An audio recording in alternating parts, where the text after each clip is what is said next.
Tuesday, April 9th, 2024.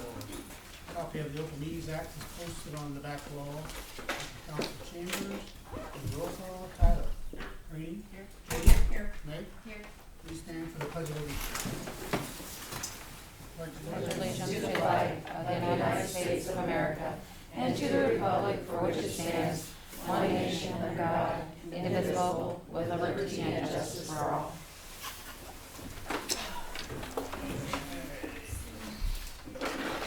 Number 2, approval of minutes from previous meetings. I move that we accept the minutes as printed on March 12th. Hey, Tyler. Aye. Rainey. Jody. Aye. Meg. Aye. Number 3, claims and payroll. Any discussion on claims and payroll? Make a motion to pass claims and payroll. I'll second. Tyler. Aye. Rainey. Jody. Aye. Meg. Aye. Before we go to number 4 reports, we're gonna jump down to number 5. Discussion of annual audit report 2022-2023. Kyle Overturf and GL. All right, we're going to go over the September 30th, 2023 audit with you. We're going to hit a little bit on the financial statements themselves, but mainly talk about the benchmarking that I handed out with everything. So, bound copy of the audit report you have, page 2, that's the opinion paragraph. It's an unmodified opinion again. Effectively, that's the highest level of assurance you can get. Everything's presented fairly, no material misstatements that we're aware of there. This includes Plainview Manor. We do not audit Plainview Manor, but it is included in here, so we do make reference to that. And then page 3, I just always point out, I don't read it to anyone anymore, but it talks about responsibility management, which is everyone sitting in front of me, and then the auditor's responsibility. So just kind of a good thing, we always talk about our one control issue is always segregation of duties. An audit's not designed to detect fraud, it helps deter, it helps prevent, absolutely, but you guys as counsel are kind of that last line of defense to, question claims, question things when they arise, to ask those questions when they come through there. So, flipping then into the MD&A, page number 10, just kind of like to point out here, our governmental activities typically are revenues from property taxes, sales tax, state allocation, which is highway allocation, and equalization. Those are usually 50 to 60% of our revenues. This year they're not. We just had a lot of operating grants, which is good. There's nothing wrong with that, so it kind of skews the numbers down. Just means that we're effectively getting state, federal dollars to grant out to local businesses, whatever it may be, within the community. So nothing too concerning there, but just kind of always like to point that out. Page 12, fairly quiet year in the capital asset world. We did buy the land for the community center. We did have the paving project, some meters, and then a backhoe. And then debt-wise, at the bottom of page 13, it increased by about $422,000. That was just due to the issuance of those bond anticipation notes relating to that street project, which effectively got refinanced, and we had special assessments go out the door after year end when we looked at everything there. For page 14, just things that are happening in the current year, and this will kind of come into play when we look at benchmarking. Your property tax asking increased about 6.2% due to increased valuation, and that's one of the things we'll look at when we look at benchmarking. And then we have some contractual commitments, pretty minimal when we look at everything there. Page 15, this is just your balance sheet, effectively your statement of net position. The component units on the far right, I'll just point out there, that is where the manor and the library foundation are. Additional information of those on page 65 and 66.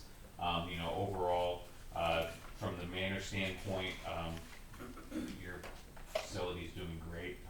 Probably, I think we do 10 facilities in the state, and we had one make a profit and yours made a profit. So, that's always a good situation there.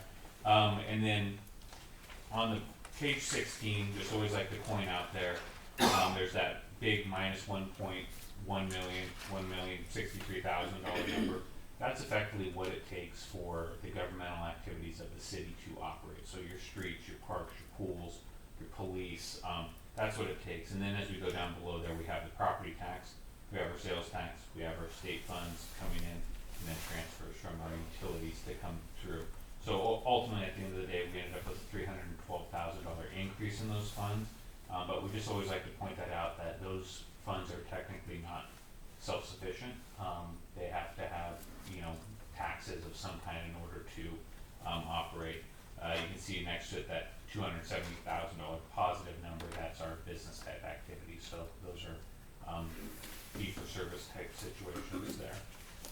Flipping then back a little bit farther, page 17, I will just point out, and we'll hit it again in benchmarking, our general fund is positive in unassigned fund balance for the first time since we've started auditing. So that's, great strides that we've made there, trying to, correct that deficit balance through the years there. So we have a positive $207,000, that's good to see there. Page 19, once again, this breaks out our funds a little bit more. Page 67 has a lot more information on our general fund expenditures, breaks it down by individual departments such as, police, pool, park. I'm not going to hit on that too much, but overall, we had an increase of about $230,000 in our general fund during the current year. Before transfers, it was actually an increase of $30,000.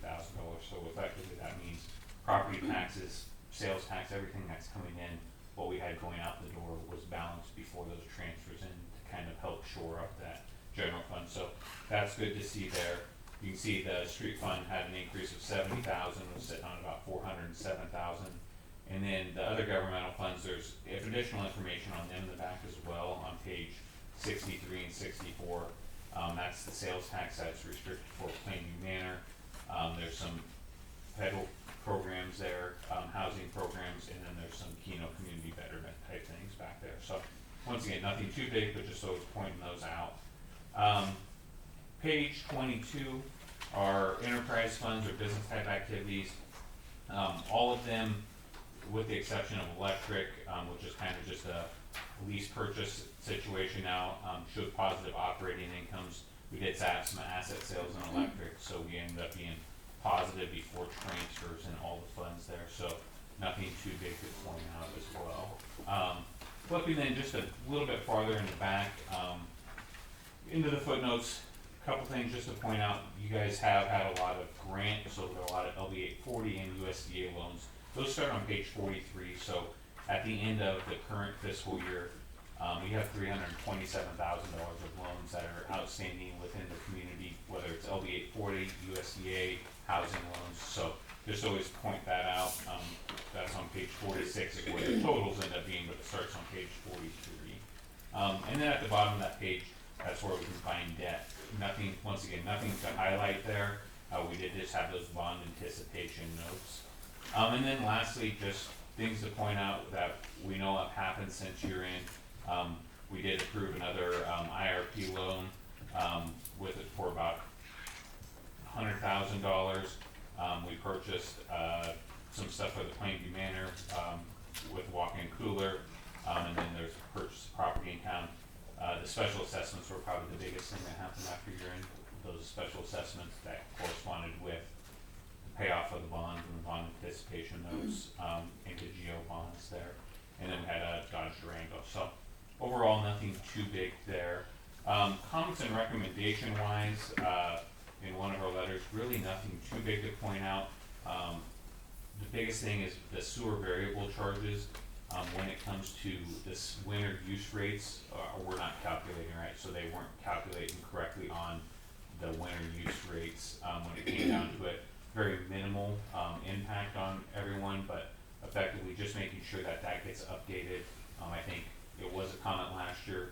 We thought it got corrected, but we had some bad advice from the software company effectively that meant it didn't calculate correctly. So once again, nothing too big there. Any questions on audit? Okay, benchmarking then, so the 2 pages of numbers that I handed out in front of you. Once again, this is just something that we do to kind of help compare you to other communities that are your size. So in your situation, we're comparing you to communities of 1,000 to 3,000 across the state. For the most part, when we're talking property taxes, we're comparing you to every community. When we start talking about expenses, we're comparing you to communities that we do in that size range, which is about 30, so there's still a decent amount in that area. Valuation, you can see our valuation is $65 million for the community, which is a $14 million increase over the prior year, so we had a big increase there. But when we look at it on a per person basis and compare it to that peer group, we're still about $16,000 of valuation per citizen short of our peer group there. So effectively that means when we look down below here, our state aid for municipal equalization is going to be a lot higher. And effectively, in order to get the same amount of property tax revenue, we have to have a higher rate in order to generate the same levy. So once again, when I said 6.2% increase again, once again, that's still not going to put us, anywhere close to that peer group when we look at that. Unrestricted net position, you can see there the positive improvement there in the governmental activities through the years. We're still a little bit short, but overall continue to make progress. Number two, sources of revenue, you can see that huge jump in grants and contributions. You guys have consistently kind of the last few years been above that 170, so that's good. From a community standpoint, that helps kind of leverage the property tax dollars into improvements within the community. Property taxes, you can see 336, which is higher than the peer group, but I'm going to flip back then to the second page, which is on number 8, our levy rates. So our levy for the city is about 62 cents. With that 62 cents between debt service and general fund levy, we're generating about $313 of property tax. The peer group is levying about 55 cents on average, and with that same 55 cents, they're getting $344 per person. So that's where that valuation comes into disparity. We're levying about 7 cents more, but getting $31 less per person due to that valuation being lower. So, as that continues to increase, that'll help there. Sales tax, you can see we're a little bit below the peer group there. This has a little bit to do with what percentage everyone's at. There's some communities that are in your peer group that are at that 2% rate, so that kind of helps skew it up. The biggest thing that we want to see is that steady trickling up over the last 5 years of those increases, which, inflation alone should drive that up. As things get more expensive, sales tax is going to increase alone. State allocation there, you can see highway allocation, a little bit of an increase, been pretty flat, but slightly above our peer group average. And then municipal equalization, that is kind of that makeup factor for having our lower valuation.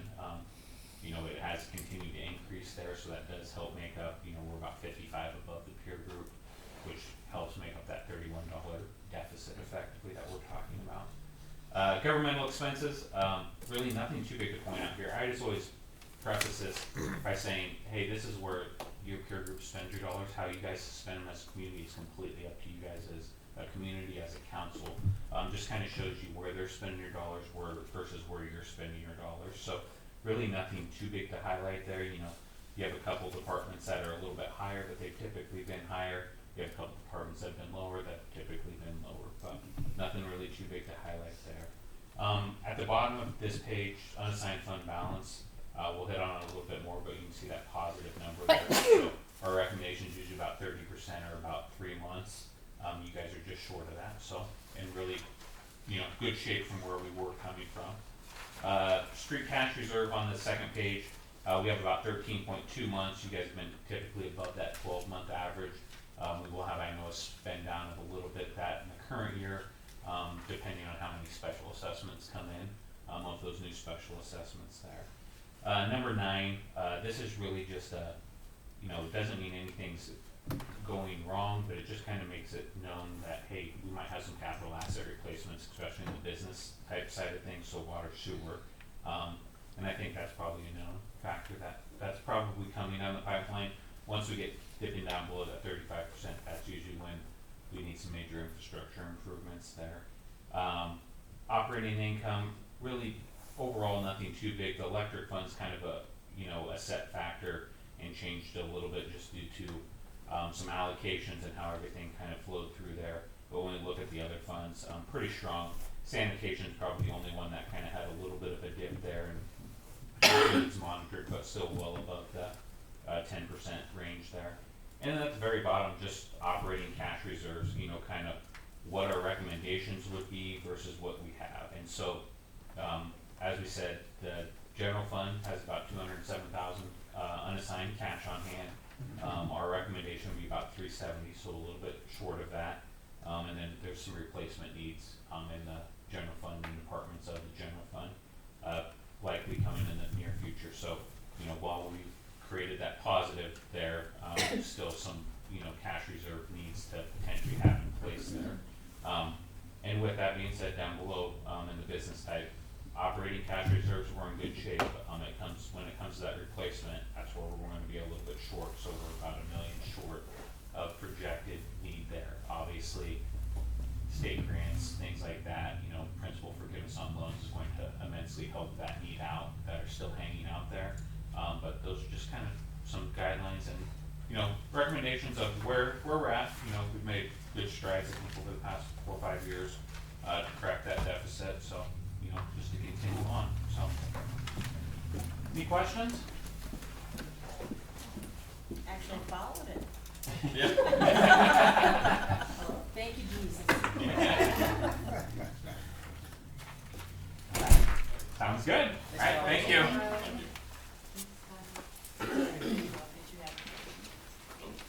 No, we're gonna have To number 4, reports, manner.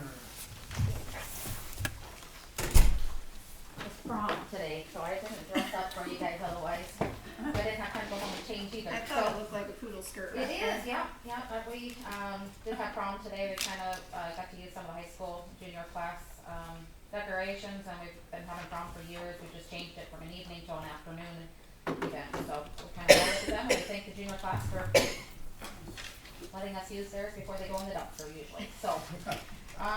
Couple of things that we have done is, we went ahead and changed our agenda, so it looks a little differently for you guys. We talked about our staffing needs. Right now, we have Jean Lewis, who is officially retiring on May 2nd. She's an LPN that's been there for 16 years. Her last day will be May 2nd. So we have a night nurse that wants to go to days, so now we have a night LPN available. And then we still have an RN for weekends that are needed to be covered yet. We did switch around for vice president. At the time, Jamie Norris took the position for a few months, but then she will be jumping off the board in June as our term is up. So we'll be looking at that again. We discussed on the possibility of quarterly or Christmas bonus, and I've been talking to the auditors on what can be done and what can't be done, and we tabled that at this time to get a little bit more direction. Motions and bids on the concrete, walk-in cooler and breezeway are within your packet, and as we speak, they are working on the concrete again tonight. We dug out yesterday, and the brick layer, is going to be doing some brick laying tomorrow, and then they'll pour the concrete pad, and then he thinks by the end of next week he'll be done, and then our major refrigeration will come in and put the walk-in cooler, and then we'll have Protex out there to get it, put into our sprinkler system. And so, until that gets approved, it can't be used. So we have that started. We also worked on some employee break room changes.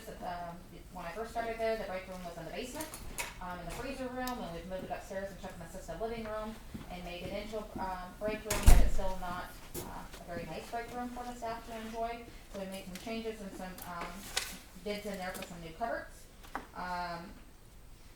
We talked about Nursing Home Week, which is May 12th through the 17th, 18th, 19th, that whole week long. And so we are working on getting the employees some puffer vests so that they can wear out in public and wear out at work as per their uniform. Lex Auditor, we've also spoke to him about coming out and doing a little audit just like what you received about the manor. It's been a few years. He wanted to wait till after April 15th because he's swamped right now. So we'll look at the May and the June time for that. The board has asked to do a walkthrough next month. And then we did move our board meeting to April 25th next month. It's mid-year convention, and I have a meeting in Kearney at 5 o'clock yet on that 24th. So we moved it to the 25th, which is a Thursday at 4:30.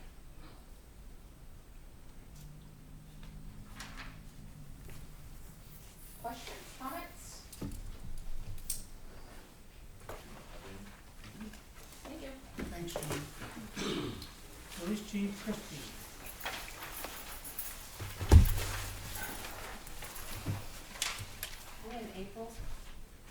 March. Pretty busy month. Traffic stops a little bit lower, but I think that's a good thing. I mean, people are learning, I'm guessing, that we're pulling more over. I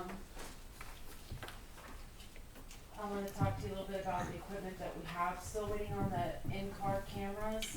The reason those have not come in yet is because the vendor that I was working with held off a little bit so that he didn't give us the 2023 model, he waited for the 2024 at no extra cost, so just waiting on those cameras to come in, and then I can call Jones and have them start the install process. It'll be my vehicle first, because it's not a complete install like the new vehicle we're getting, it's just a partial install, it won't take quite as long. However, there's a little bit of delay regarding full installs on new vehicles because they're just so busy. So, I don't wanna say that we're gonna have it rolled out within the next couple months, that'd be a far cry from the truth. I talked with Andrew about the nuisance properties that we have. The, property on East Pilcher, Stewart's, they are cleaning it up slowly, I'm not sure about the date. I should have gotten you before the meeting so I could have got the dates for you guys when we can abate. I think we are approaching. There's a property that Kenny Rasmussen owned in the alley behind Mike McManaman's. It looks really good, so a thank you card will probably be posted on the door, Corinne, just so that would make you super happy. Yes. We're working on Bart Frederick's letters for both properties, because that is, it's starting to get bad again. And then the property on the east end, he was given a letter, Officer Funson's gonna take a look at what the date is, as far as like when we can abate. We know there's more properties out there, but I am not gonna overload us with all the nuisance properties in town, because I just don't have the manpower, nor the time, so we're trying to do 5 to 7 at a time. But keep the complaints coming, because if we don't know about it, then we can't do anything about it. The property that we discussed, that one cleaned up a little bit, Tyler, but we're gonna, I got 4 neighbors call me. I know, we're gonna revisit that one again. It just started to get worse, we let up a little bit, cause we think they're doing the right thing, and then they go back to being normal, so. I think that's all that I have. Do you guys have any questions for me? Are you still working on the dog thing? Yes, Did we get a dog kennel? no, What are we, What's that? what are we waiting on? Well, we just got all the paperwork for it, we read into it, gotta find a place for it. we gotta find a place for it. Do we have any ideas? Yeah, we think we might put it down at the shop down, like Gino's, where the South King, Big field is down there. Mm-hmm. Not that. no, South King. You know where the Oh, gas? I got it. Okay. The gas, right next to the railroad. Yeah, okay. Yep, we house down our, some of our street equipment down there. Okay. We think we can put it out back there, there's some things that we have to qualify, we're gonna make sure we have water there, cause you have to power wash things off and some things that we Like have this. stipulations, yeah. But I'm afraid if we do the outside kennels in town, we'll run into the barking dog. However, we don't get so many that it's gonna be an everyday thing. However, we do get enough loose dog calls that we have to have something. Like, we had one while I was gone to Colorado, and this poor dog was walking around for how many days? I don't know. But 4 or Andrew, 5. thank you for putting that on Facebook, cause we found the owner for that. Well, he was already taken to a shelter, so it Yeah, didn't but matter, I mean, without that picture, we wouldn't have Yeah. known that that was the dog, so Good. that was good. we're thinking 2 kennels worth, too. so. And they're long enough runs where they don't have to be walked. They can just get their exercise that way, so. So in the next few days or a few weeks, we'll have some. I'm hoping so. It's getting to We'll be a plant some like pain. kennel keepers, Right. manufacturing, Yeah. pour concrete outside pads, and they've gotta be, there's stipulations that. No, I imagine. So, And then probably this summer, you're gonna start putting together the plan with those other people for active shooter possibility Yes. program. I need to get with Julian again, or just get your layout for the manor. And I'm waiting on a list for the Lutheran, or Zion Lutheran. Did Kelly, do you get a hold of Kelly there? Yes, She's she the has it new- for me. Okay. Yep, Good. Look at that. Yeah. so. Oh, gentleman stopped today. These children, let me grab it, I don't know why I didn't grab this with me, excuse me for a second. He stopped stopped in, he's from Manitoba, Canada. Kinda shocked me, I wasn't expecting any visitors, and I said, okay, we can discuss this, but it's called Community Safety Net. And, what he does is he goes around to communities and has literature on, drugs, social media, what children need to know, what parents need to know. It's kind of geared towards the 12 to high school age, and their books. Neely has a book, they've been partnered with them for years now. He couldn't leave one with me because it's a copyright issue, because it's geared for Neely only, but it's free. So he can, I absolutely want it, and all we have to do is disseminate. So he's gonna have his vendor call me, we'll get the paperwork in, get the booklets, the brochures, and we'll pass them out to the schools, so the schools can have them given to the students. But they're neat little binders, and it talks about like kidnapping, how to avoid the potential of that, the drugs that are in communities now. So I think that's, once I get more information on that, I'll pass it out to you guys so you can see it, but it's at no cost to the city, it's free of charge, so we like free, but I mean, even if it costs a small amount, I think it'd be worth getting it out to the public, so. That's all I have. You guys have any questions? Thanks, Krista. You're welcome. Economic Development Report, Susan.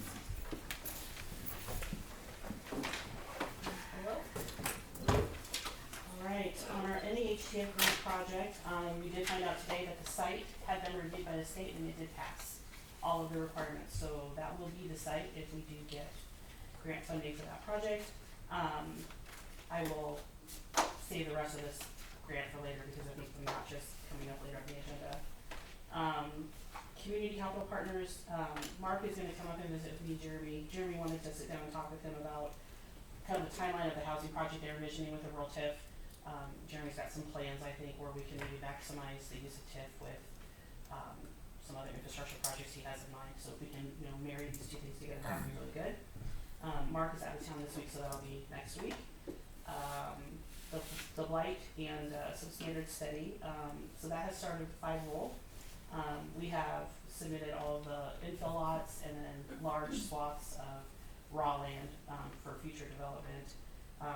Again, that development, not just for housing, but also, business and industry, so we didn't just look at residential, when I submitted additional land mass to that, we're also looking at industrial, because that, is one of the things that attracts, some of the bigger, employers and developers. Our housing study has also begun, we're working with 5 roll for this program. For Plainview, your focus conversation is April 29th, it's gonna be here at the library from 5 to 7.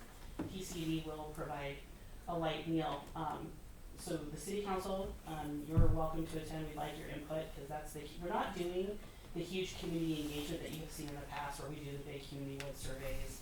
We did that with ECAP, we're still using a lot of that data, it was very good, so it's really just elected officials, housing developers, if you have a housing board, we would invite them to come, but it's just gonna be a smaller concentration of people.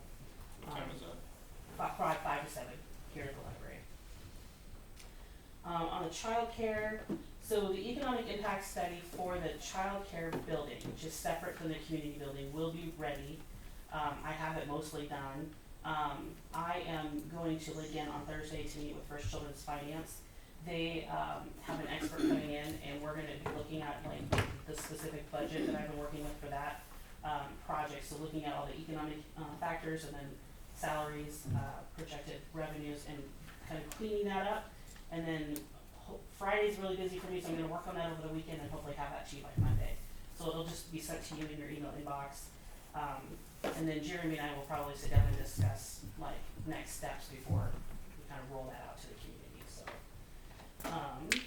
Let's see, hotel study, Mark is gonna talk to me and Jeremy about that when he comes up, next week as well, so we'll just leave it there. But, CCP is the group that we're looking at to work with us on that housing, or the hotel project. DTR Streetscape, again, that's coming up in the keynote application later, and I think you have all of that, so we'll talk about it later. One thing I would encourage you to look at for phase 2 of that project, whether we do baskets or not, but phase 2 was the trees and the planters. The Arbor Day Foundation, so if you go to arborday.org, they have a very good, comprehensive economic impact study that they did, that talks about the revenue and economic impact of trees and planters in your downtown. It gets really specific, like there's a 12% increase in sales, we typically notice in the downtowns that are revitalized. It reduces stress for people in the community that are visiting, it attracts tourism, so there's a lot of benefit to that, and they even break it down to like per household and per individual, the money benefit of that. So if you would have some time on your hands, you'd like to read about that, I think it's important. Let's see. Business loans, we have that one coming up, so I'll just get that and wait for later. John will be here to talk about that. And then, a couple weeks ago, we had a group of people, LB840 came together, Bob, the mayor, Nick Green joined us as well, and Jeremy from the city. We toured the the FATS building, or the Buckley buildings, and we, did get a buyer for the east and west buildings. The money and the transfer of ownership happened last week. So, the east building will be open as a retail store, and they're beginning work on that right away. And then the middle building, the west building was in serious amount of disrepair. It was purchased by a local contractor who does plan to systematically restore that building, so it can be brought back for retail use. And honestly, in the condition it was in, that's the best situation that could have happened for us. As somebody who knew how to fix that building and can do it at their cost, I just don't see, it's very much in danger of being a tear down. So it's really good that we got those sold, so. And then one other thing came up today. Daniel Bennett is the Rural Civic Health Program Manager. They are rolling out a pilot program for rural elected leaders. So for people who are either serving in elected office or aspire to serve, they're test driving this program in the Panhandle, but they'll be bringing it to Northeast Nebraska for round 2 if we can get their interest. And I'm his contact for Northeast Nebraska. Basically what it is, it's a cohort called the Idea of American Fellowship, and Civic Nebraska will invite leaders from across the political spectrum to come together to build their understanding of skills and leadership in democracy by exploring the fundamental ideas, choices, and values of government and civic life in the U.S. Participants will become better equipped for elected leadership. If you're interested in that, please let me know. I'm meeting with Daniel on Friday to talk about, and the cohort, they want to pull maybe 8 to 15 people and keep it kind of slow, or keep the numbers low. It'll be a year-long commitment, but I think when you participate in these kinds of cohorts, I've done them professionally for other things, and maybe you have as well. You do get a lot of benefit out of those. You do develop your personal growth edge, and I think it does help strengthen the leadership in rural Nebraska, which we really need. So if you're interested, let me know. So is that like 1 day a month for them, or? Probably one day or or? one day every other month for a year. You probably meet, it'll probably travel to different communities in Northeast Nebraska. You'll have an opportunity to do that, but I think it's free. They'll cover the meals, the travel, and the activities of the day, but I think anything we can do to strengthen that would be good. If we have a good turnout in Northeast Nebraska, then we can turn around and do it again, and before you know it, you can have multiple cohorts going at the same time. Not looking at anyone in particular, just Kyle, if you know anyone who's tell him who's interested, let me know. Any questions?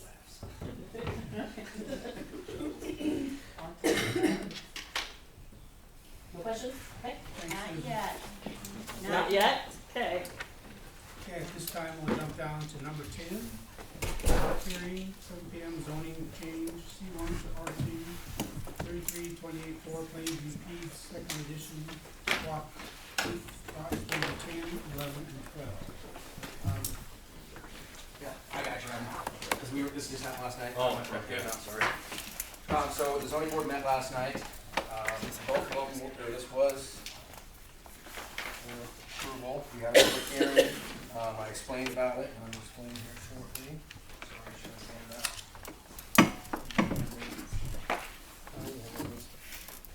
that. And Bell Snap was one later on too.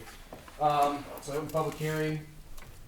This is a C1 R2, so this is actually what Michael Scott has to the east side. He owns an L shape across the road of 5th Street. It would be called 207 North 5th Street. If you look there on the zoning map, the next page, you can see that everything around it's already in the R2 district. I'm assuming that was all because that was Roger Mosel used to live there and run the trucking company out there. And so what happened is they bought across the road and they'd like to build a house there. So, the zoning board didn't see anything wrong with it. They recommended that it does change to R2. It matches the entire block around it, so.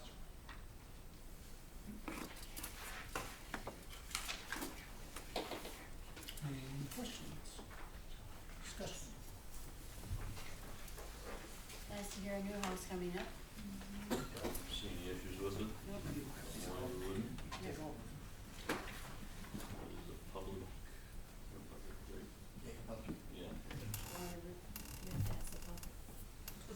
Yeah. Or they can speak. They can speak, but they're not. Anybody wants to speak? We're not speaking, so. Make a motion to come out of public hearing. I'll second. Okay, Tyler? Aye. Reed? Aye. Jody? Aye. Meg? Aye. 3 minutes left. Yeah. We'll go to number 11, public hearing, vacating alley between 3324 Plainview College, addition block 9, lots 1, 2, 3, and 33284 Plainview College, addition block 9, lots 10, 11, and 12. Okay, and this is this is what Hunter Ashburn and Sydney Ashburn, they bought down, if they bought a block, what's that? Oh, sorry. They bought a block wide right to the south of Brozick's property. It's the farthest property north in city limits. I even talked to the telephone company about it. They don't feel there's any problem with it for utility wise, because nothing most likely will get built north of it, because it's pasture, everything, it's on the acreage. They'd like to have their house across, obviously, both lots. So they're just asking just to close just that half block of alley through there. I'm sure after this passes, we'll have to get an ordinance and thing next time, or whatever we need to do to make it official, but this is so they can have some peace of mind and start preparing for a house or not, so. There was no comments, or no problems yesterday with it. The zoning board also recommended with a 4-0 to approve the alley.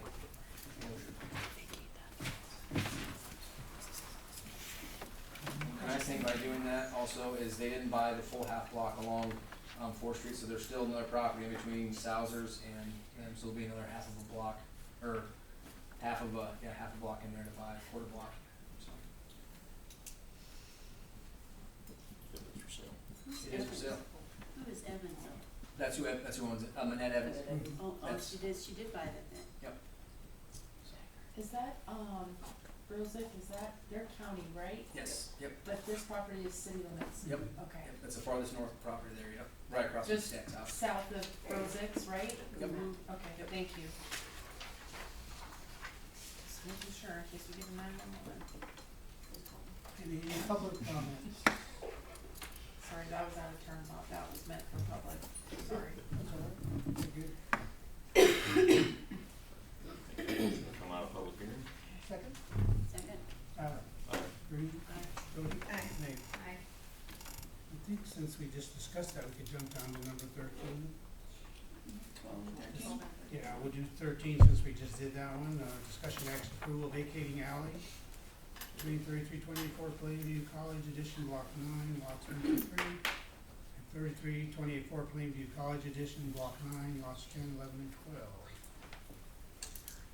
Can I say I moved to adopt 13? And Can you Bob, do so that? quickly spoke. Yes. I'll second. Okay, Tyler. Aye. Reed? Aye. Jody? Aye. Meg? Aye. And then, let's do number 12, I should read that one first, after that.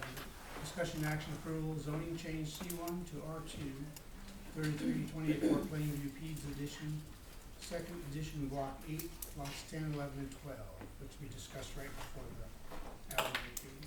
I so move. Second, I second. Tyler, Aye. Reed, Aye. Jody, Aye. Meg. Aye. Okay, we'll jump back up to city superintendent report. You can see the list there. The great thing is the guys have been digging for a long time, since February we've been digging quite a bit, so. Spring is pretty much here, so we're gonna be start shaking and moving. Rex Doomer started today, he's actually working on Children's Park sign. That wood sign, if you see between the two bricks on the southwest corner of the park, they're gone. We're gonna try to refurbish them so you can actually read them. We're gonna be taking a lot of trees down coming up, but this is what we've done so far, so we'll be. Took out some cement, did you say that? And it's on the railroad tracks for people that have held their breath going over that it's coming. Yes. Better. Still stealing my thunder now, thank you. Oh, Well, we're on stop Ninth Street, is that the one, that Yeah. Ninth Street? Yep. Yeah. Yep. So, well, we're on there, so that'll be an April report, but, April 22nd, it'll be in the paper and thing. Hopefully, if the railroad stays on track, they're gonna redo that 9th Street crossing, so. Yes. Perfect. We've got some concrete to do, we're gonna cut 2 foot away from it right now, fill it with rock, so that way if they get delayed, we don't have to shut the street down. But otherwise, early Monday morning on April 22nd, the street will probably be closed for 2 weeks. And it'll be a concrete crossing, so. Can I just ask that we maybe keep Line Street a little bit Unfortunately, that's where they're gonna have nicer, to go. Yeah. because it's, not very good right now. Yep. Maybe get some gravel on there and Regrade it keep it done, and drain it, right? please. Yeah, that street needs a lot of attention. Yes, it does. So, But you got the man to do it. we do, we're working on it. He's actually hoping to grade it and pull some edges in, cause then the traffic will drive the grass down, so. Any interest on, bathroom and all, Jim? I think I'll probably reach out to a couple of contractors and kind of beg for them. We might, with this coming in the season now, if they're not interested, we might just see if we can't get some handicap doors in on band shell, and then just try to do the best we can until we get a full remodel done, but. I think a lot of people are just so busy that we're gonna have to try to get on their list a little bit ahead of time. There hasn't been any desire for it so far, though, so. Moving on to city attorney report, Kyle, you got anything right now? Yeah, so, those, deeds of trust and notes are starting to come in with the project. I ordered the title report for the notice of sale on the Hart property, just to make sure there isn't someone out there that needs to notify. You see that you got the ordinance, to accept the deed for 517 West Locust, so if that's approved, I'll send out a deed, to get that executed. And then, finally, you probably saw a late edition, the ordinance, to adopt the, model ordinance, or league model ordinances. So I basically just phrased that as to fill in the right terms so you can adopt them kind of expeditiously. That's all I got for today. Number 6, mayor appointment, pool board, Lana Mosul, term to end December 2024. And you may wonder why we're putting someone on the pool board if we're gonna abolish it. The pool board members, Lana wanted to be on the pool board, and the pool board members that are on there now kinda wanted to have a fourth person, so we decided we'd add her just for this year, and she'll fall off at the end of the year.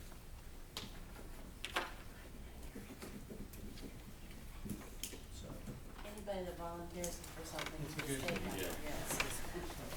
Oh, we might end up transitioning to new board too. yeah, if they're really- and she may transition after the new one, depending on interest for that. I should get a little background before she goes into Yeah. that role. Okay, so looking for a motion? I'll make a motion to approve Lana Mosul to the pool board, term to end December 2024. Second. I'll second. Tyler? Aye. Green? Jody? Aye. Okay. Number 7, proclamation National Public Transportation Week, April 21st through 27th, 2024. Whereas Nebraska Public Transportation Week has been declared for April 21st through 27th, 2024. And whereas the date was chosen to honor the public transportation systems across Nebraska, including the local system better known as Plainview Handyman. And whereas public transportation systems across the state of Nebraska are celebrating public transportation during this time frame. And whereas every year thousands of Nebraskan citizens are able to participate in using public transportation to help them remain independent. And whereas Plainview has continued to support the use of public transportation throughout the year. And whereas Plainview recognizes the hard work and dedication that the city staff, and especially the drivers, do to help make the Plainview Handyman service an integral part of the lives of many residents in the community. Now therefore be it resolved that by the virtue of the authority vested in me as mayor of the city of Plainview, Nebraska, I, Robert Smith, do hereby issue this proclamation to celebrate public transportation, and I do hereby declare April 21st through 27th, 2024 to be public transportation. Moving on to number 8, proclamation Arbor Day, April 26, 2024. This is the official proclamation. Whereas in 1872, the Nebraska Board of Agriculture established a special day to be set aside for the planting of trees. And whereas this holiday called Arbor Day was first observed with the planting of more than 1 million trees in Nebraska. And whereas Arbor Day is now observed throughout the nation and the world, and whereas trees can be a solution to combating climate change by reducing the erosion of our precious topsoil by wind and water, cutting heating and cooling costs, moderating the temperature, cleaning the air, producing life-giving oxygen, and providing habitat for wildlife. And whereas trees are a renewable source, giving us paper, wood for our homes, fuel for our fires, and countless other wood products.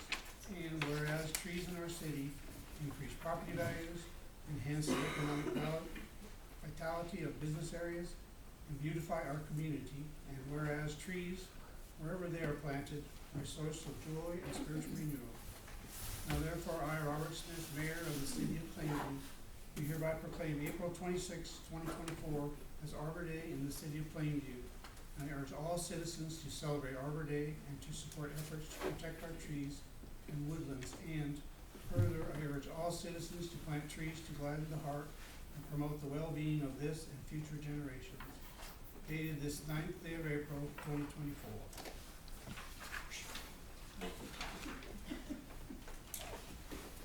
Okay, number 9, discussion action Keno grants. First one up is Plainview Public Schools automated external defibrillator in the amount of $1,400.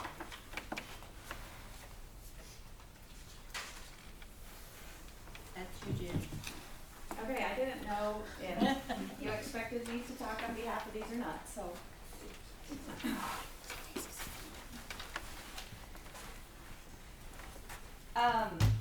So with this first AED grant, we, had somebody, Children's Hospital actually reach out to us about this Adams Project grant.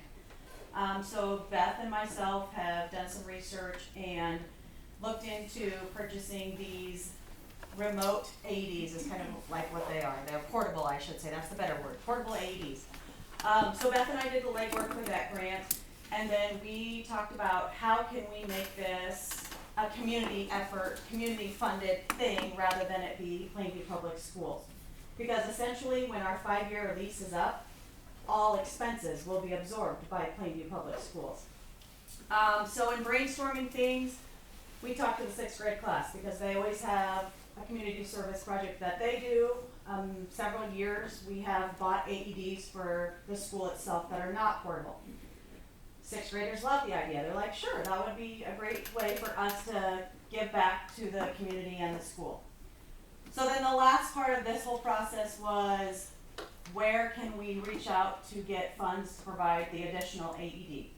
And we talked about grants, and we talked about the Keno grant being a possibility. So I had a conversation with Darren and Kyle and Beth, and we all said, let's see if we can apply for a Keno grant to fund the 3rd AED. And then, like I said earlier, when our 5-year lease is up, the school would absorb all the funds that it would take to continue the service annually to keep these running. And our intent, as I stated in the grant, is these will travel with our sports teams. So it could be in Osmond, it could be in Randolph. I mean, wherever we go, these would go. So that's kind of where we saw the community involvement in it. Can you tell me, when you take these, who's gonna be responsible for them? We will have to train our Who's the coaches. we? Yeah. Yep, Who is the we? Yep. So if your coach needs it, will the kids know where to go get it and what to do? Mm-hmm. Who's teaching that? Our nurse, Beth Ramold, will train everybody on how to use them, and she's also the one that's in charge of maintenance and making sure that everything is up to date on an annual basis. She already does that with our AEDs at school, and she would also assume this responsibility. It's a good project.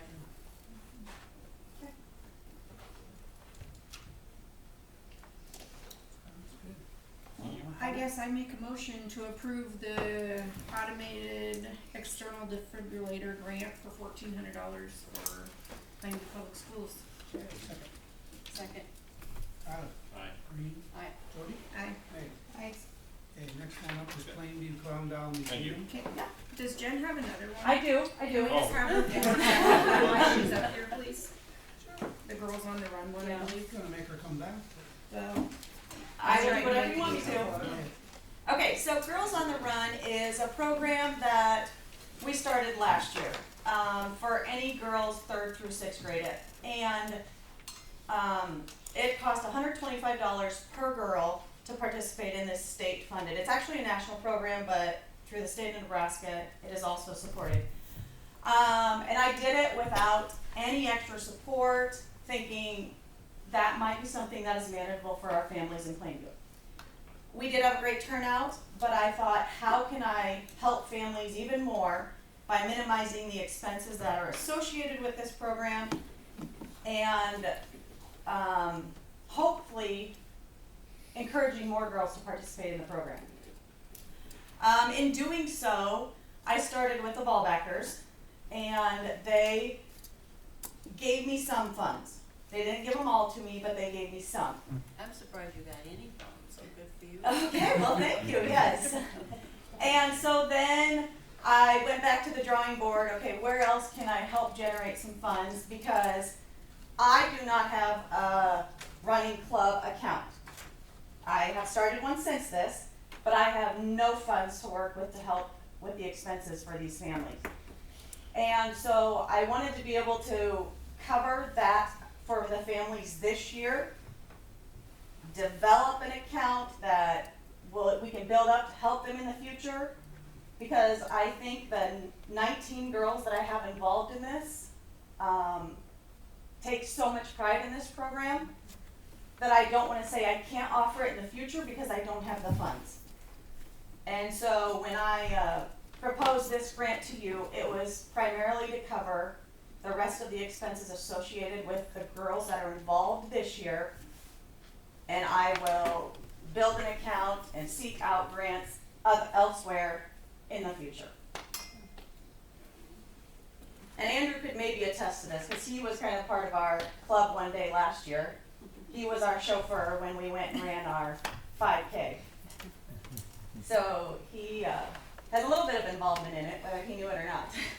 At the time, I didn't. It's a good program.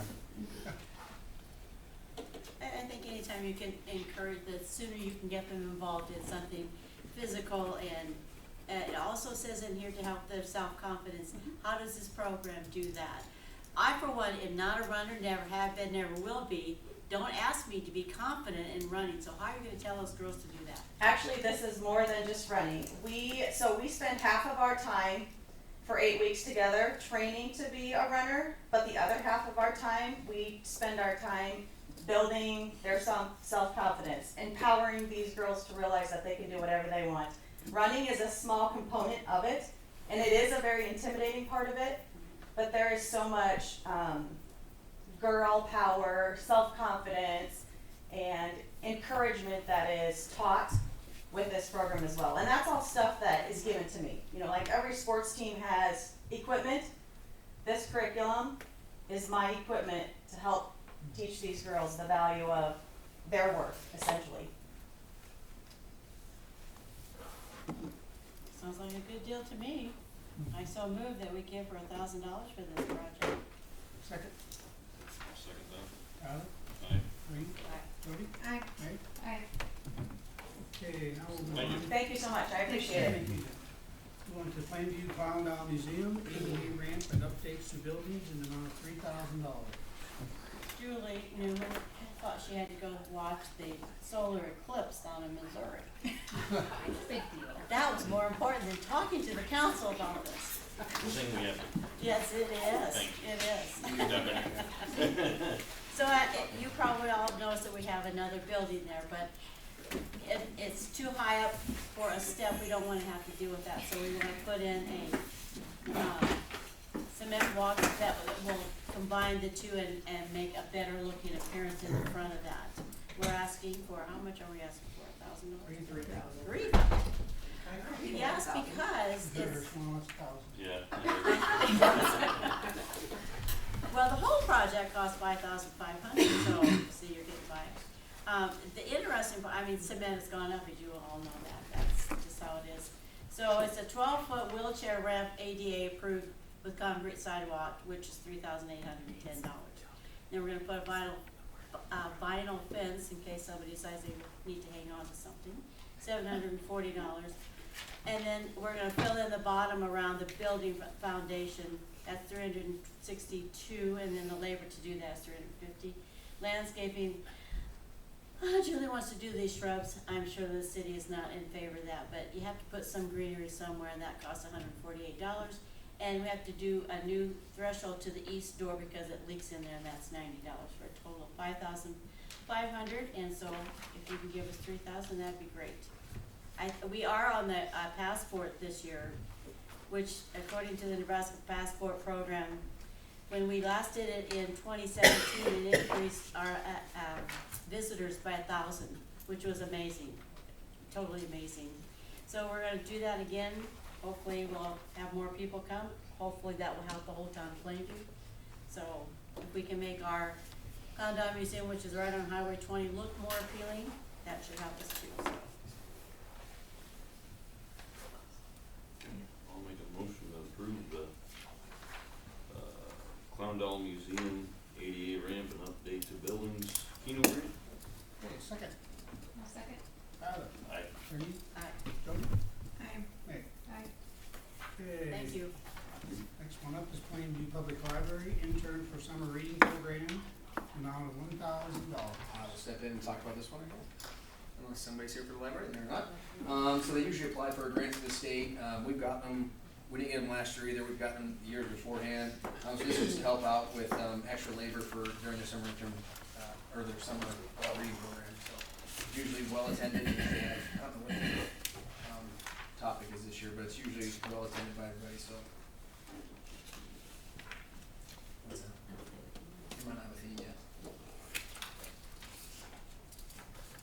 Make a motion to approve the Plainview Public Library intern for summer reading program for $1,000. Second. Second. Tyler. Aye. Green. Aye. Jody. Aye. Meg. Aye. Next up is Plainview Social Center, a new steam table, in the amount of $1,000. It's in, they already have it, you know, so. Yes, we do already, I'm sure it's very confusing. We already do have our steam table. Dottie and Lauren Westrom went ahead and ordered it for us, and we do not have a credit card or a bank card. So they went ahead and ordered it for us, and now we need to pay them back. So that's where the grant's coming in, you guys. Yeah, our steam table that we had was beyond history. I can't believe it was still working, but. Well, I think you need to have one for a consistent temperature, or you're gonna get in trouble with the government, so. That's right. Yes, you do. I Is don't that think what, that's. is that what it's into? Yeah, yes. I didn't. Oh. Things are working. Yeah, I know. You came tonight. Yeah. Well, I'll approve the Plainview Social Center new steam table for $1,000. Okay, second. I'll second. Okay, Tyler. Aye. Green. Aye. Jody. Aye. Meg. Aye.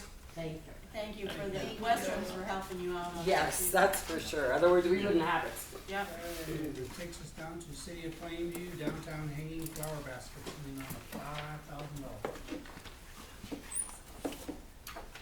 Alright, as you know, we've been trying to troubleshoot how to beautify the downtown area when all the grant funding is starting to dry up. CDBG block grants were typically used to help us beautify downtowns, and that is not a eligible expense.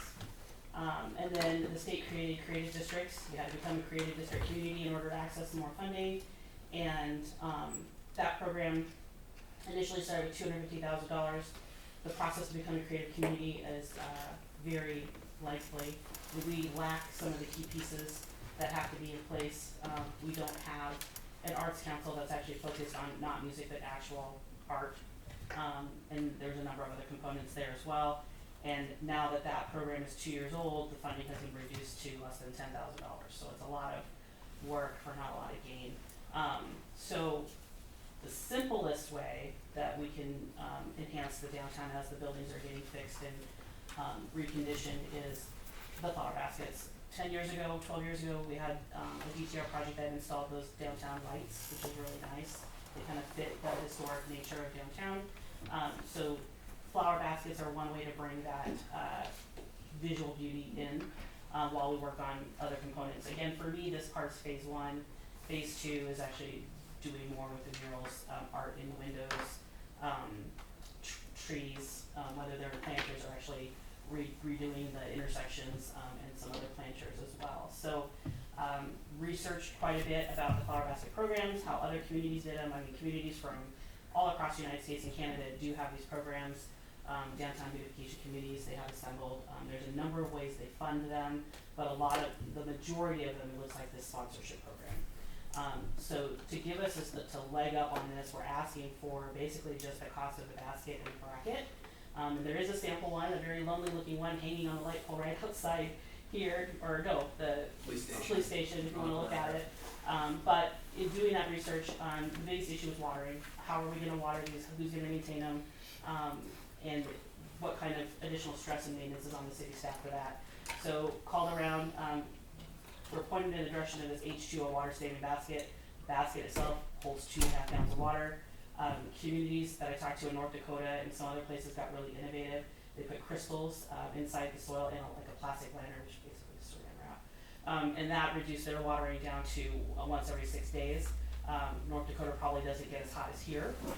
So I kept looking, and there was a community in Kansas, and they put polymer into the soil, and it basically absorbs water and slow releases it. The heat makes that polymer contract, and then it releases water. So you put 1 ounce of this polymer into a gallon of water, and that 1 ounce can hold 23 gallons of water on a slow release. So the way we're looking at it is 23 gallons? yeah. In 1 ounce. So you would, if you're going to use a very small amount. expands. Yeah, it expands.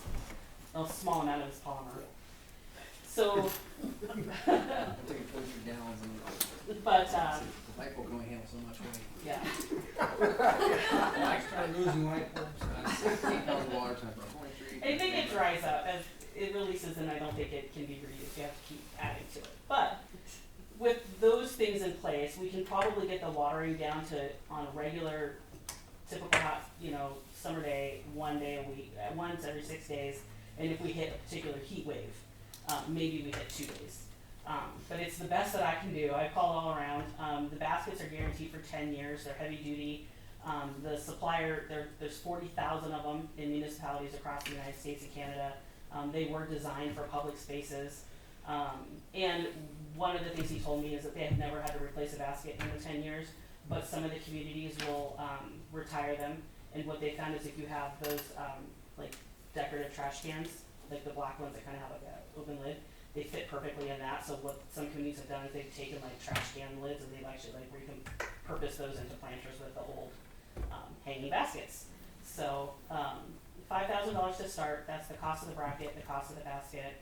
And then the sponsorship program is the cost of the flower. So 100% of whoever participates in that sponsorship, that money is going to the flowers and to the engraved sign that hangs on there. I created a flyer that was in my report for you to kind of look at that, but that's basically what we're doing.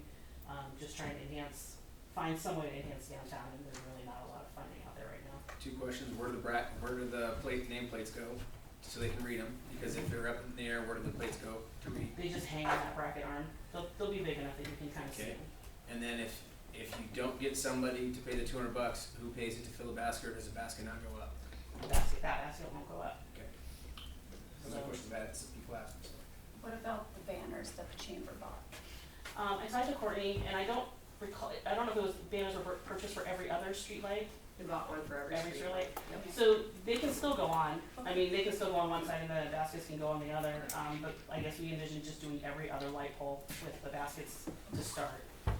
It may grow in the future. We may end up, doing more. But we kind of looked at every other light pole just down Locust, and then the feeder streets that face Highway 20. We're not going to address the streets that go south for now, just to see. How many baskets is that? 25 baskets. 25. Kids will be kids. What happens if kids will be kids, and I'm sure it's going to happen. But how does that get replaced? I mean, is it insured? I mean, is it going to be Is there like a warranty? I Put mean, an ADT sticker on every one. Right. So the $200 cost for the flowers and the nameplates, it doesn't really cost to catch up. It's more like $125. And it's like everything else we do. If something breaks in the park, we replace it.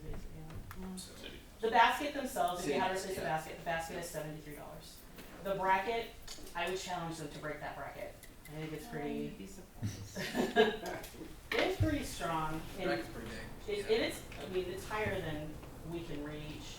But the baskets themselves are 73, and I did build in a little bit of cost on the flowers. Just, here's the thing, if we start now and Earl May is telling us it costs us this much to do that, there's a price increase year to year. We don't wanna keep raising the price of the basket program, so if we could stay stable for 3 to 5 years, you know, if we do this. I'm just saying, like, it costs me $100 to put flowers in my huge box out front of my building, so like, $200 is quite a lot for one little basket. Right, we're building the cost in. And that price may come down, I mean, this is just what we're saying to be safe. And it's kind of where, when I was researching the programs across the United States, some of them were at $79, some of them were $80, some of them did pledges, you can pledge 30, you can pledge 60, and it all kind of just went towards the flower program, it wasn't like buy a basket. Some of them were buy individual baskets and pricing was anywhere from $99 to, you know, $250. It just kind of runs the gamut. Here, the thing was, we'll get an actual cost estimate on that sponsorship side of it if you guys approve this. I don't feel like we'll be at 200, but if you want to build in a little bit for maintenance or something breaks or if you replace something. Then So do they plant them though? yes, The company, so we take all the baskets down, yep. and then they deliver them to us, and then we put them all. Correct. So if we did it this year, it'd be a little bit different. Obviously, we're gonna be starting with like the starter plants and they'll have to grow out into the summertime. But if we do this program, then year to year, we would take the baskets down to them in December and they have a greenhouse that would fill these things up and then they would deliver them to us in May, like fully plucked out. So this first year. So is we're not that's how talking that local, anybody local is going to be putting flowers in these baskets. You can use whoever you want. I just called Earl May because I knew they had the capacity to do it. How big are they? Would Hoff, J&H be able to do it, support local? That's what I'm wondering. Juliana. Yeah. I appreciate the effort you put into doing this, but we just got through talking about all the nuisances and, I took a poll at coffee this morning, which is the cross-section of the greatest people you have in the world. It was a unanimous no at this time. I paid $135 for my chamber dues. I also put $100 in. Actually, all of the planters have a sponsor to them, Courtney, and I do 3 of them. I do too. So, at this point, it just seems like we can't spare $5,000 for flowers when we have, I'd rather see $5,000 go for paint on somebody's building than the flowers, since we have the planters. I know you don't like the planters, but we have them. I don't like the planters. No, I don't not dislike the planters. It's just when we did our DTR study, they came up as being blind and minimal impact because they're small and they blend into the buildings and you can't really see them. And I plant 2 of the planters myself, so. They're not small, but they're the size of. Yeah, I know all by yourself. We've discussed, They are bland. They are we've bland. discussed having the high school kids come down, have we not, and painting them or doing something with them? I talked to the school last year. We would essentially take one planter at a time, and it might take them years, obviously, to get through all the planters for their artwork. But we would take one planter down there so they can set it out and paint a mural or whatever. And we even talked about maybe if the businesses, told them they want to paint on there or whatever and sign them. But that was just an idea. I mean, that was Apparently Pierce has and that done might have been with the other. They painted something, because some mom pointed out, my child did that one over there. I don't know what they painted, but they painted something. Something. No, My kid. not in Pierce. Whoever works for the insurance company, their child did, that's what they said. Anyway, as far as weight goes, when I look across at the light pole when the wind is 60 miles an hour and the light pole is going this with nothing hanging on it, I can't imagine putting 20 pounds of water pressure on there. Works for other cities. Well, we're not other cities, we're Plainview, Nebraska. I just would rather spend $5,000 some way else besides this. my list.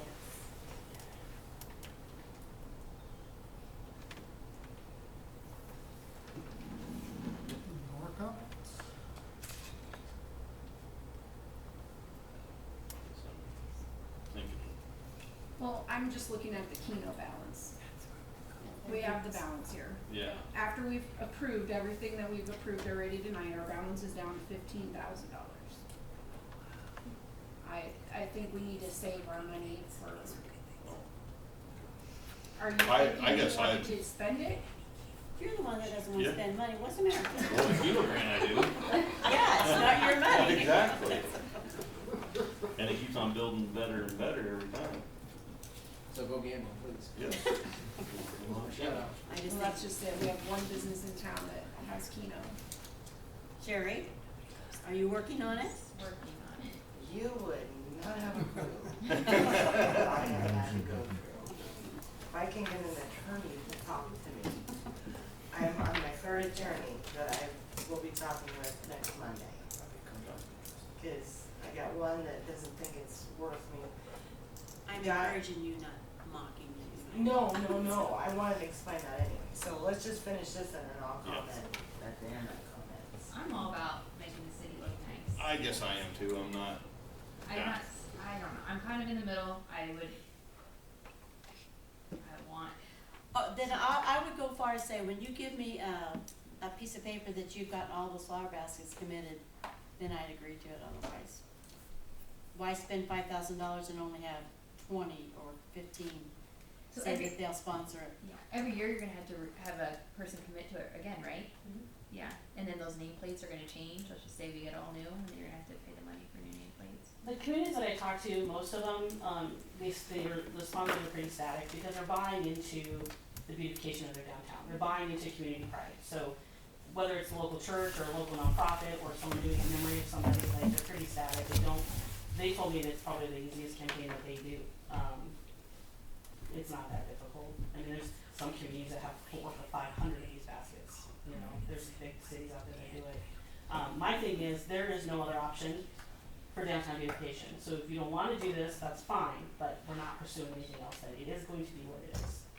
Can we see what the banners look like when they get put up and then kind of judge what, like if we need to fill gaps with, I mean, I don't wanna, since the banners have already been ordered, I mean, they've been ordered, they'll be here hopefully before the summer.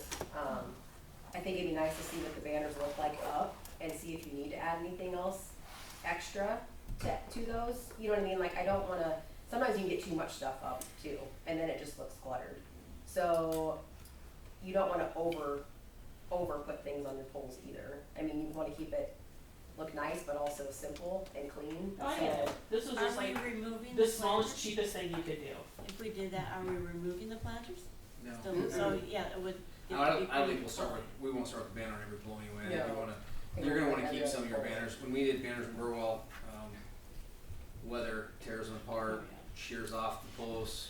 I think, ugliest thing. what's that? That's about the ugliest thing to look at. Yeah, is a tattered banner or flapping in the wind, so I'd say we start with only, we'd only do half of the poles with banners anyway. So you can do a banner and pull them with asphalt. We could sure do. Well, that's what we originally talked about, but. And you would the city would water, right? I mean, that's what, I tried to hear The me city in would water. the city We'd would water. have to, yeah, we'd have to come up with some type of, tank and pump mechanism and some type of Yeah. cane You hooked somewhere carry to that push water Find up. equipment. We'd You have to, figure it like- out.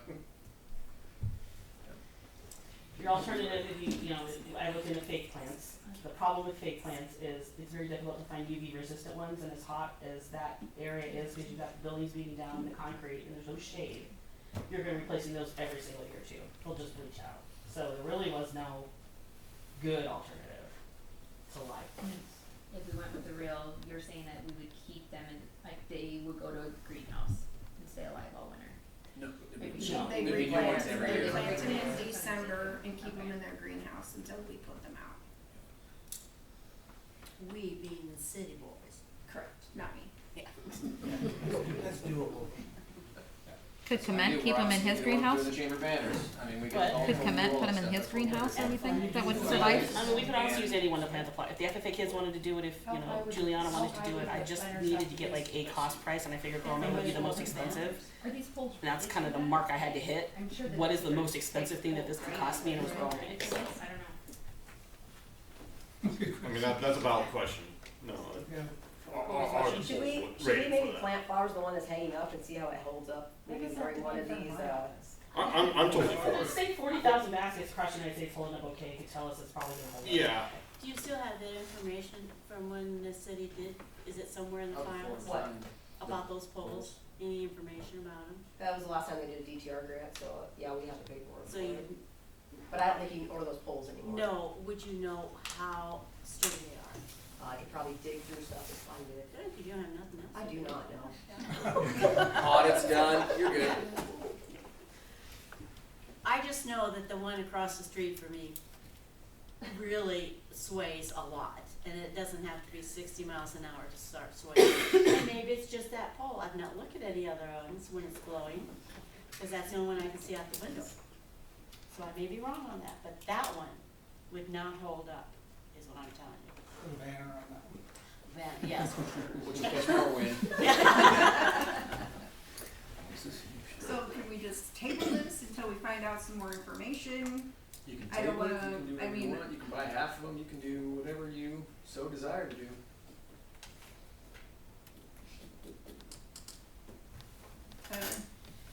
You're being quiet. Yeah, I guess I don't see why not, so I'm gonna make a motion to go ahead and approve the, grant for $5,000 for downtown hanging and flower baskets. Second. I'm gonna second. Okay, Todd, Aye. Reed, Nay? Jody, Thing. Nate, Aye. aye. Anything we can do to improve downtown is worth it. So we have $10,000 left in the keynote.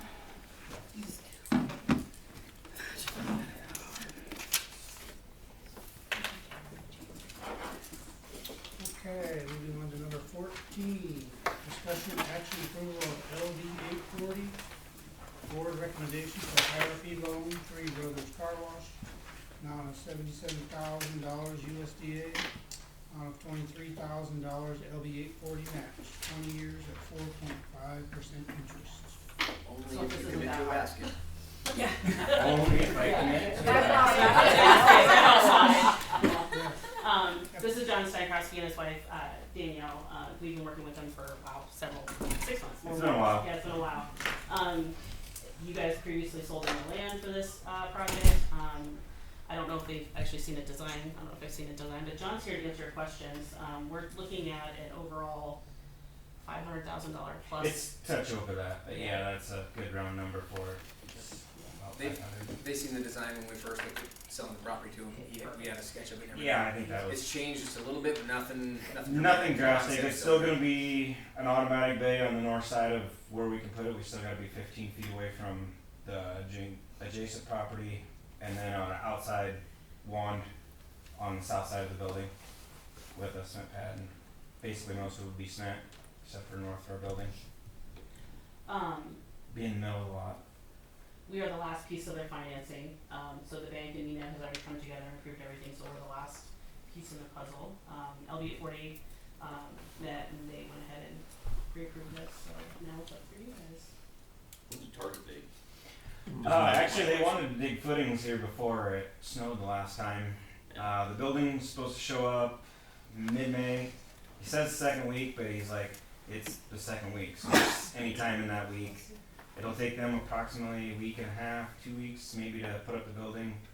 And then after that, about a week to actually install the car wash equipment. When that actually coordinates to show up. I'd like it to be done before the 4th of July, but I'm kind of, really and truly, I'd like it to be done by Clown Days. And Yeah. have that and for the car show and all of that stuff that goes on. And I think it'd be great for, especially us, just to have that publicity right there. But Yeah.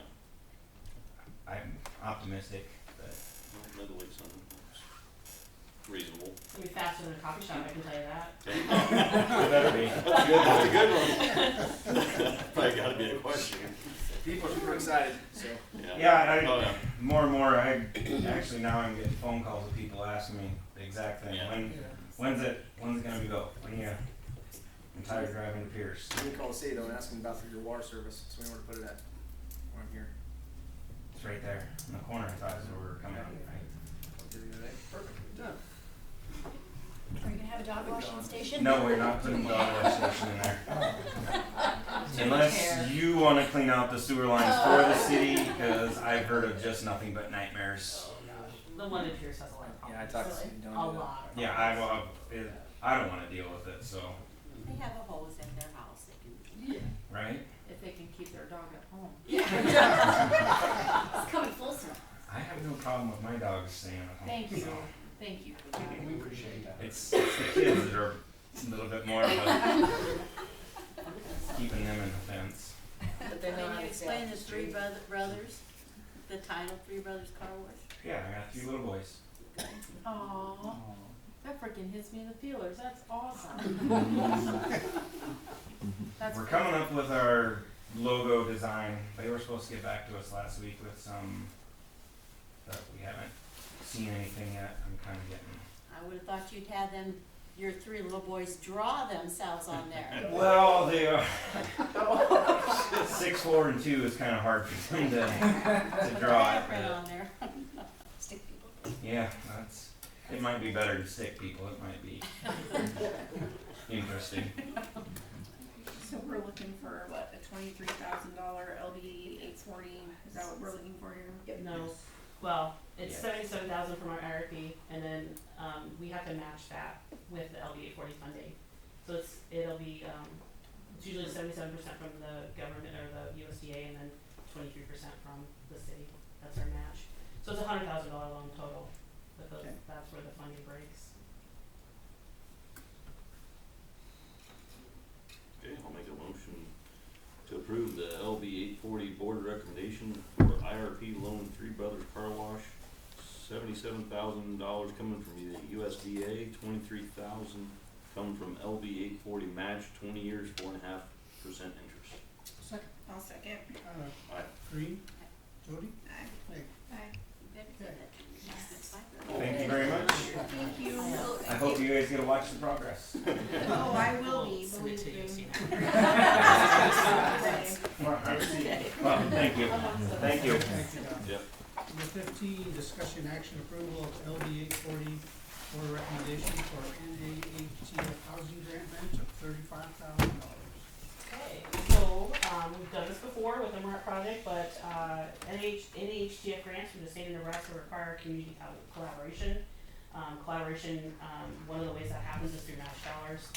We did that with our Fort Town Home project, and so we're seeking to do that here as well with Darren's project. Because the community has LB 840, we can use it for that. But you have seen the design, you know the location, it is a fourplex. Where is that location again, I'm sorry? So yeah, it'll be in the north side of town, north of the hospital, across from the Schmitz, across from the Cox. Right, north of Jim and Jan Kraus. Oh, okay, alright. Where the barn's at. Yep. Where the barn's at. Alden's barn. Okay. Yeah.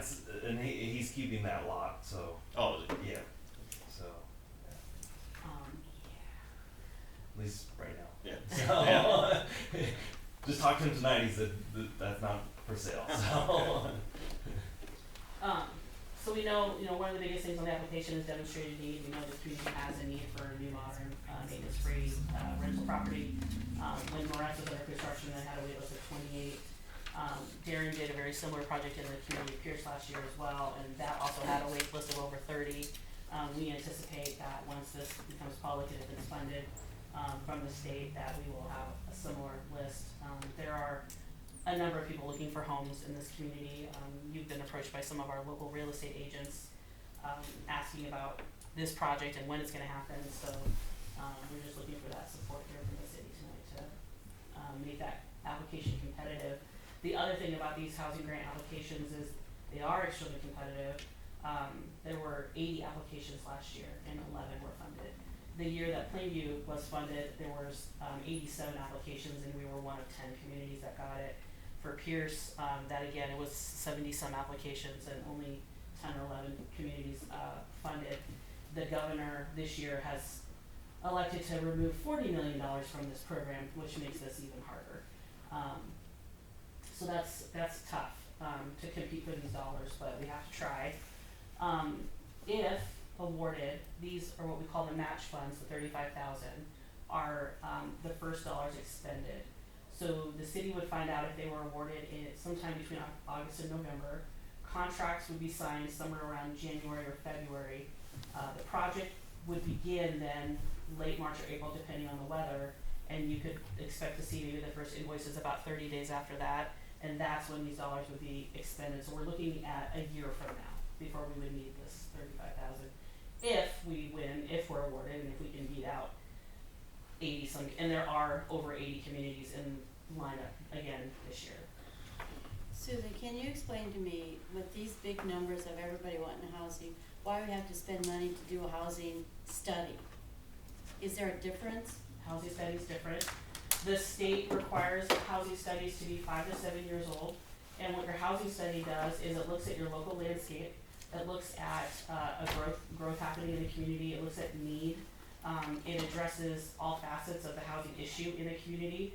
So if you look at our old study from 2017, and you can go to PCDNE.org and look at it, it tells you, like, for the Plainview community, in order to keep up with local market demand, we had to build 28 units in 5 years. Did not build 28 units of homes in 5 years between 2017 and 2021.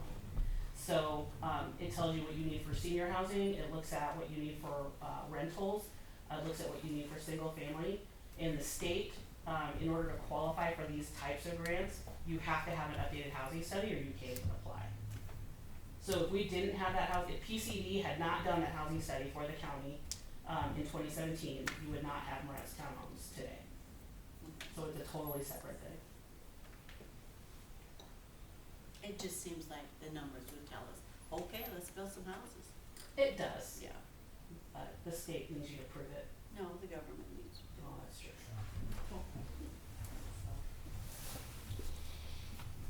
Go ahead, guys, spend some money. Okay. You're gonna have fun with this, aren't you?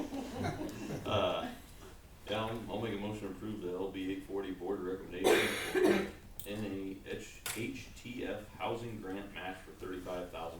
Second. Second. Tyler? Aye. Green? Aye. Jody? Aye. Meg? So that leaves us $14,000 in our account, is that correct? Yes. Okay. Thank you. Item 16, discussion action approval of pool board recommendations for employees.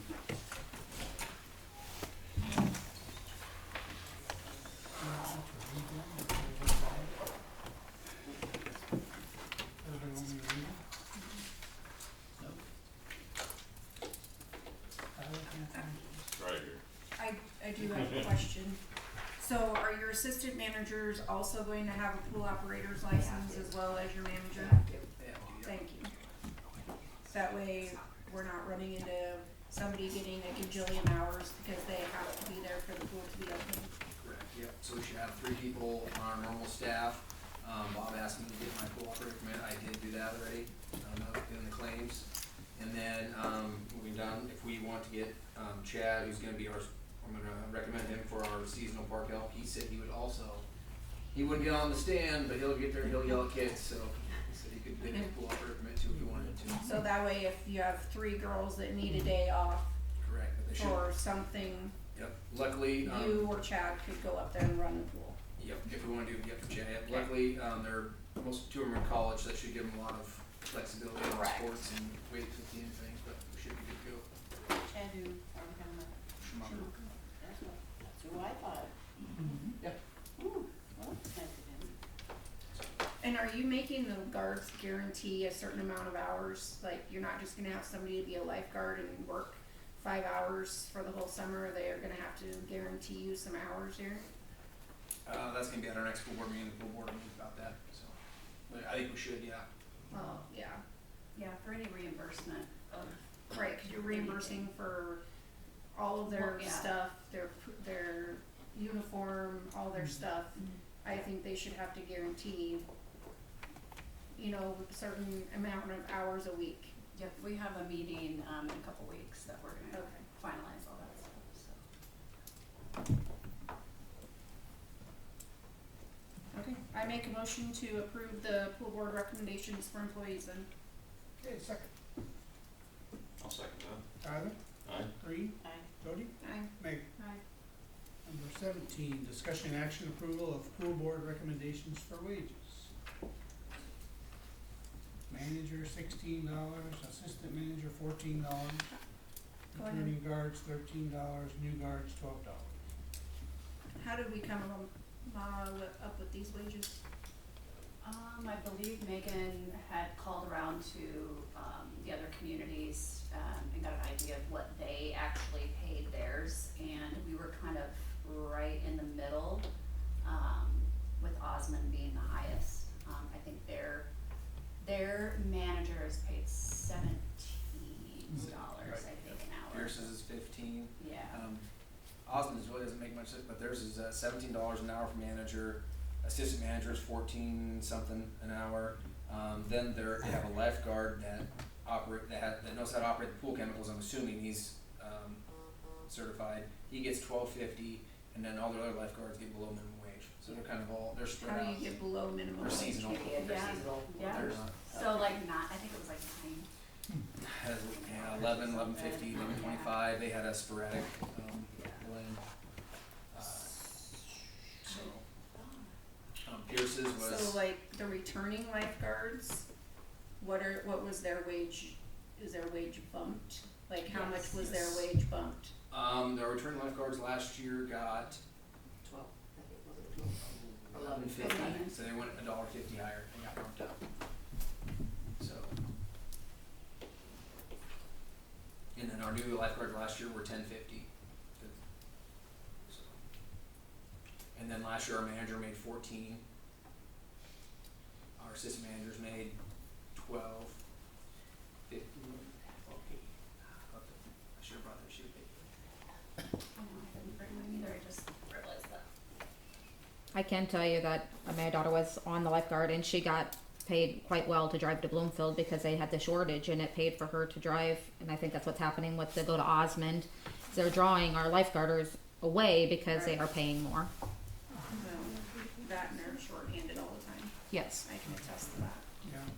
Yeah, that's another thing, the pool can't even open if you don't have a good crew. Well, if you don't have a manager, which I don't think Pierce has yet, so. Chad Sun's gonna do it. Oh, is he? That's what he told me. Yep. So the pool board has a budget that they sort of start with, that they know that they can afford these wages in? No, we just, Pool's losing money. Yeah, Pool as a is money every service. summer. It's a public service for the city. no budget. So you don't know if you're ahead or behind?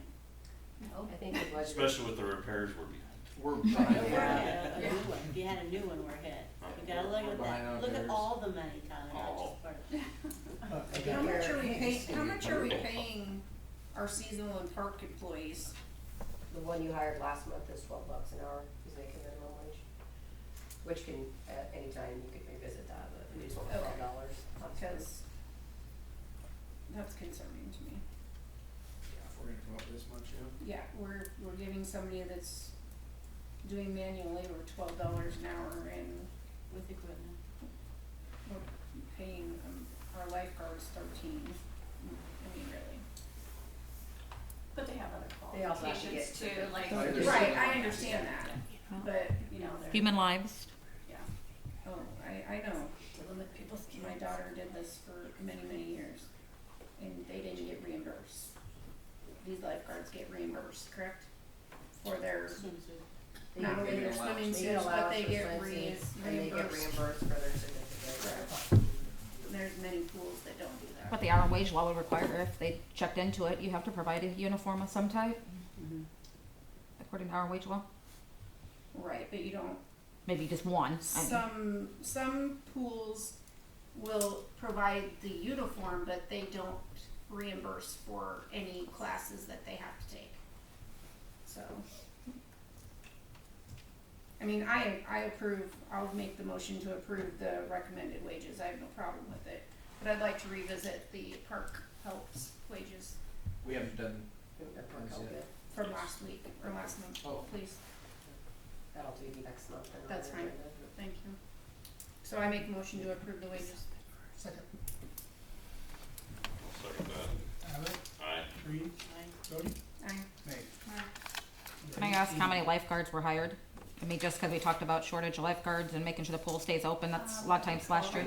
11 Okay. total. There's Yep. one manager, 2 assistant managers, 1, 2, 3, 4, 5, 6 returning lifeguards, and 2 new lifeguards. Perfect. I think Great there's to only hear. two or three that didn't return, I think. Yes. Yep. So, I mean, it looks like a good mix of college kids and high school kids, so there should not be shortages or And closings because of lack Allison of. does a really good job of Right. scheduling. she does. I just hope, a lot of times it wasn't open, not just due to shortage of staff, because of chemicals and things like that. So the more Right. people trained to know how to do it and get it going, maybe it That's won't why close so Jody's got often. his- It actually wasn't the misuse of chemicals, it was the million gallons of water that leaked out. Yeah, yeah. Which we spent like $35,000 fixing this year. So hopefully, It should be if we okay. have all the leakage, so that was part of the problem, we couldn't keep the chemicals in there Yeah. because we had water spewing out as fast as we could pump it in, so. Oh, sorry, we don't do anything yet. 3 leaks we repaired so far, hopefully that's all of them. That's not wood, by the way. Okay, number 18, discussion action approval of pool board recommendation pool pass prices for 2024. Hopefully they changed. Are these the same as last year? Same. They increased them last year, so. Okay. So they decided to. But we will be, requiring parents to pay if their kids are going to be, if they have children that are under the age that they are like 8 and under. 5 and under's free, so. Well, but they can't be unattended for Okay, like Daycare 8. services, basically. Yeah, and so last year we had lots of issues with parents not wanting to pay because they're not swimming, but their kids aren't old enough to be, Alone. there by themselves. Nor can they have a sibling that's older watching them, that's not acceptable. We had a lot of complaints about that, that's just, it's gonna be put out there, it's gonna be put in the paper, if you don't like it, take your child to a different pool and drop them off then. I mean, it's for the safety of everybody, so. Agreed. So if you hear any complaints, Okay, looking for a motion. Tyler, do you wanna make this one? I'll make a motion to approve the, seasonal pool prices. You just need a motion. Yeah. I'll Yeah, I second did. your motion. Okay. I was waiting for Tyler, but he's. No, I He's over there. spending I'm money. trying to spend Yeah, money. tonight. The other ones can't make motions. I know. Tyler, I'll never spend another time. Aye. you won't probably either. Aye. Jody? Aye. Meg. Aye. Number 19, discussion action approval of seasonal park employees. So the applicants we had come in, number one is Chad Schumacher, which, as I said before, we'll talk to him about later on as the months go on, about he might expand to maybe assistant handy van driver down the road and possible pool operator if we need him. He said he could look into it, so. But for currently, we will hire him for seasonal help along with Dylan Ward, 16-year-old kid. They live on Line Street, and then Haven Stewart. So that will be our whole crew. So I was left out, but we got the last 2 here in the last 2 days. So Make a motion to approve the seasonal park employees just named. Second. Junior fire patrol. Tyler. Aye. Reed. Aye. Jody? Aye. Meg. Aye. Number 20, discussion action approval of wages for seasonal park employees.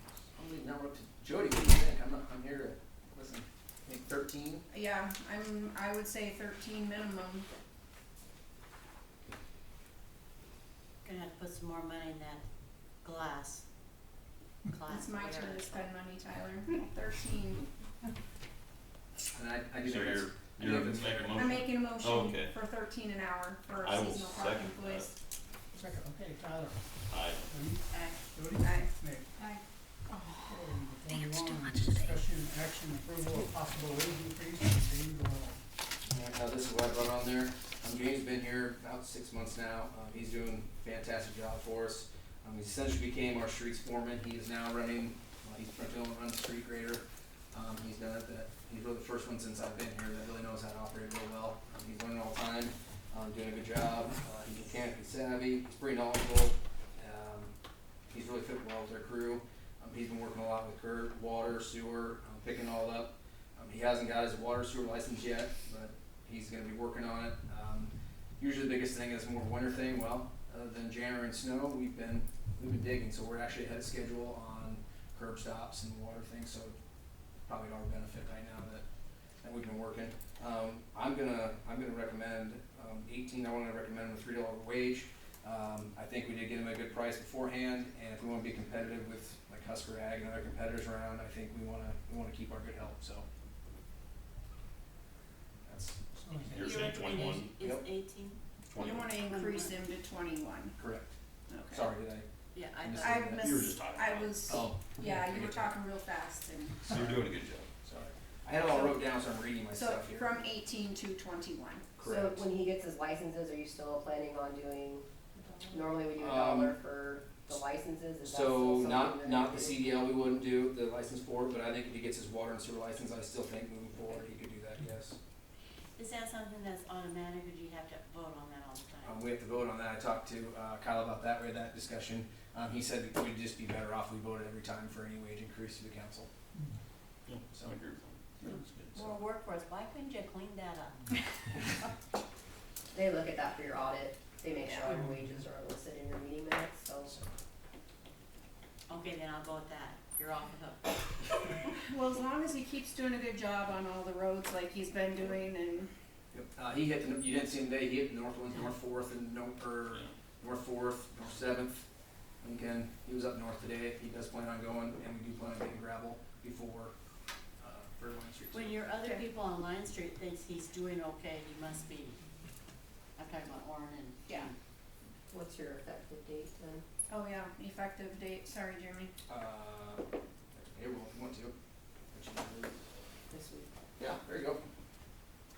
So like effective, like April 1, I just need a date, or just today, or How do you figure that? Which is easiest for you? Yeah, there you go. I can change it any time, I just, So when You did he, want it to go for his when was next the end payroll. of the last pay period? The the 29th, March. 29th of March was 29th. the last pay period, So we could say March, effective March 30th, or April 1, because that was a Monday. April 1. Okay. We were going to do it last month and we tabled it because Jeremy was out. Okay. For this, but is this gonna cause animosity with the other workers? I think I'll take care of it. I don't think so. Kurt's even kind of told me, he said he's doing a great job. He's picking up. They don't have to babysit him, I think that's Nope, I close. don't babysit him. Troy's picked up a lot of work on the sanitary side, so he's no longer gonna be running the drag. He's gonna be our streets guy, and he knows that, so you'll see him out in the drag, and he's responsible for all that. He actually went out with me with the railroad guy, and he's taken charge of one-time project, so.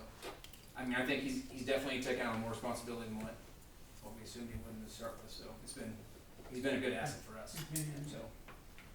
Yeah, I would hate to lose him right now. He's been No, I'm good for the wages. yeah. Yep. Do we have a motion and second on that? No, not yet. We're waiting. I move that we increase the wage for James Rowe to $21 per hour effective April 1. Second. I'll second that. Tyler? Aye. Green? Aye. Jody? I'm. Hi. Number 22, discussion action approval of special designated liquor licenses. First up is Keystone, May 31st, 6 p.m. to 2 a.m. for a street dance. Yeah, you'll have me for a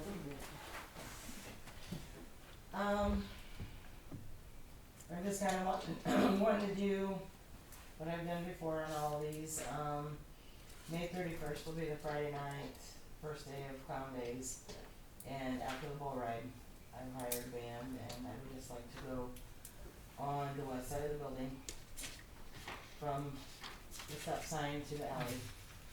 I'll have the band facing east and west. Well, the trail will be east to west, they'll be facing north.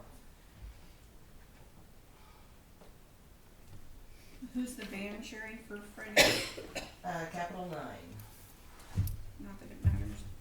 That's gonna be the same thing. They do a lot of country, old rock and roll. I see no point in arguing the fact you've done well in the past. I'm pretty sure you'll continue to do that or we will be on you. And I don't want that, so I do everything that I can. You have people that are making sure they're policing everything, like, This will be gated. Okay. This will be gated. There'll be panels on both sides. Okay. And there'll be an entry by the front door.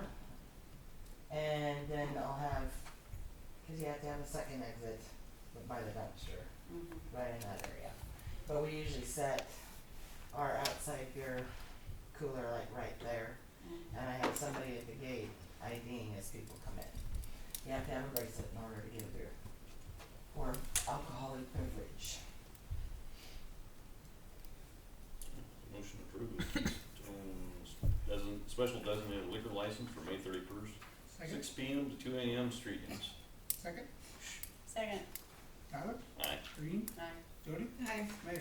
Aye. We'll move down to the Keystone, June 1st, 6 p.m. to 2 a.m. street dance, added 4/5 of 2024. That one there, I just kind of threw in, not really anything, I mean, there's a lot of stuff going on in town, but I figured I would just put the panels up again and just kind of do music in the street or something, I'm not really. you do know James or, Jerry Jerry Stingley's Stingley. at Marion's that night, correct? Yeah, I'm not doing anything, Each one. I'm just It's gonna more an say, outside thing more than just an anything. outside, I'm just gonna open it up and people wanna go outside and stand in the street and drink their drinks. Okay. Yeah, I'm not doing any music or anything like that. That's a nice alternative. It might Yeah. get pretty crowded down at Mary's. Yeah, The way he's planning it, I hope you have enough room. There's cornhole that night too, for the chamber, so there's a lot going on that And night. where's that one? That's at Van Shell. At the band show. Yeah. So maybe, yeah, that'd be good. yeah, I'm not planning any music or anything like that, I'm just gonna, Social event. yeah. What is the siren outside? They're I doing don't- fire truck rides for junior fire patrol graduation. Thank you. I heard that Meg and I girl are was both like, are. yeah, and she whispered, just fire truck rides, I'm like, okay, good. Alright, well, I make a motion to approve the, special designated liquor license for Keystone, June 1st, 6 p.m. to 2 a.m. Okay, second. Second. Tyler? Aye. Green? Aye. Jody? Aye. Meg? Aye.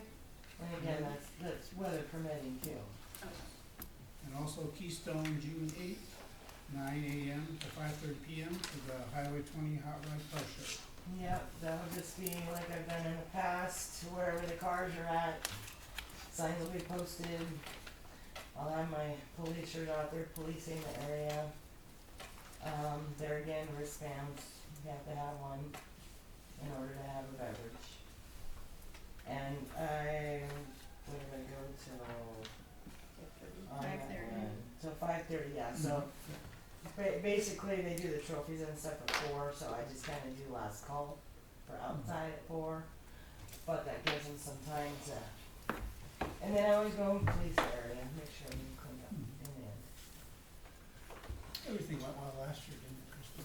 Yes, we only had the one situation at Keystone and we got that handled rather quickly, so surprisingly enough, even with the bull ride, I mean, we didn't have any problems, so knock on some wood somewhere, but no, yeah. The car show's next There you go, Christie. Oh, the next that's weekend. right. It's Okay. second after. weekend. Okay. Oh, shit, even then we'll do a brew there. Yes. So, just to, it's not at 316 West Low, it's wherever the car show is? Yeah. Yeah, it's Yeah, downtown. it's on the I'm just street. saying, when you ride it down here, She it has to doesn't have She say. has a map. There's a map. I know that, it Yeah. should say, per map. Says, see attached. Yes. that. Yeah, they do. Yep. It's even in color. I know. Yeah, we have the information, it's just not written correctly, for future reference. No, that's correct. It's correct. You have to have an actual building attached to it. Well, that is stupid. If you're not having can it, call then the how can you state. say that? Yeah, you get to Call go the to the Don't change a thing. Yes, yes. So how are you gonna make this motion to approve? You just make the motion to You approve can have it, the go ahead. special designated liquor license Just write for it up for Keystone me. And it's from just- 9 to 5:30 on June 8th for the Highway 20 Hot Rod Car Slope Show, like it's written. Second. Second. Tyler? Aye. Irene? Aye. Jody? Aye. Meg? Aye. Okay. I hope you have 500, by the way. What's that? I hope you have 500, not Says 3. 300 on the thing. I said I hope you have Oh, 500. yeah, yeah, that would be nice. You'll be happy to do your business. Okay, Plainview Chamber of Commerce, June first, 8 AM to midnight, sand volleyball and cornhole tournaments. And then that's just gonna be, It's the same they did last year, so there's a map there for you. We'll just do sand volleyball in the morning and then cornhole will be that night. But we'll have the food trucks down there too, so if people wanna grab their food, they can go sit in the beer garden and have a drink if they so choose. It will be fenced in. I know people have asked about not having it, but that just, you really gotta watch where people go, so we don't have enough people to police the whole park, so. If whoever's lining up the volleyball participants, relay the message, don't bring your coolers. Yes, there's no coolers allowed this year, I don't believe, for the, Last year, but yeah, there was a problem tried last to year, bring a but, cooler in. for any of them. so, And it's hard to tell them that and have Oh, I them obey. don't have a problem. so. And I got nice signs, No, that worked last year. and I got nice signs being made, no alcohol beyond this point, that type of thing, that'll be zip stripped to wherever it may be. It's still stupid how to do it on this one, just so you know. Hey, I'm just gonna let you know, when you go online, I the know. form is backwards. I know. No, you don't know, it's backwards. Yeah, From what this says, it's exactly, everything's opposite. really. Yep, the width and the length are backwards, so you have to be real careful when you type it in. So I make a motion to approve Plainview Chamber of Commerce, June first, 8 AM to midnight, sand volleyball and cornhole tournaments. Second. Special liquor license. Second. Tyler? Aye. Irene? Aye. Jody? Aye. Meg? Aye. Thank you. Thank you. Number 23, discussion action resolution number 679, approval of street closures for clown.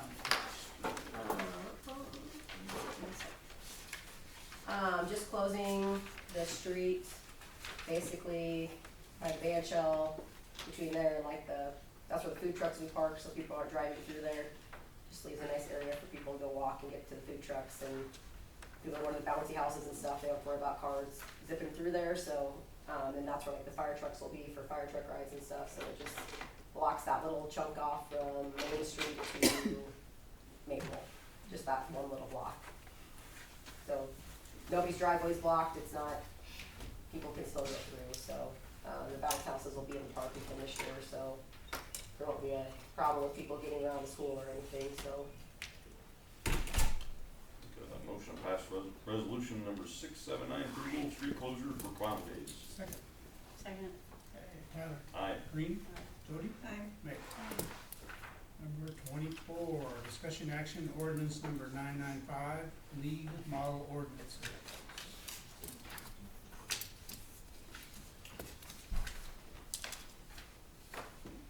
Which we talked about this before, this is a just a Just the cleanup formal, thing, isn't it? yeah, Yeah, they issue recommended updates every year, so basically I just said, in section 2, that we replace these specific code sections which are subject to the revisions, and then you'll see like, section 2B, you know, there's references to where they say like city villages, and obviously we're a city, so just inserting the right, I guess you could say, term for the city of Plainview's code, so.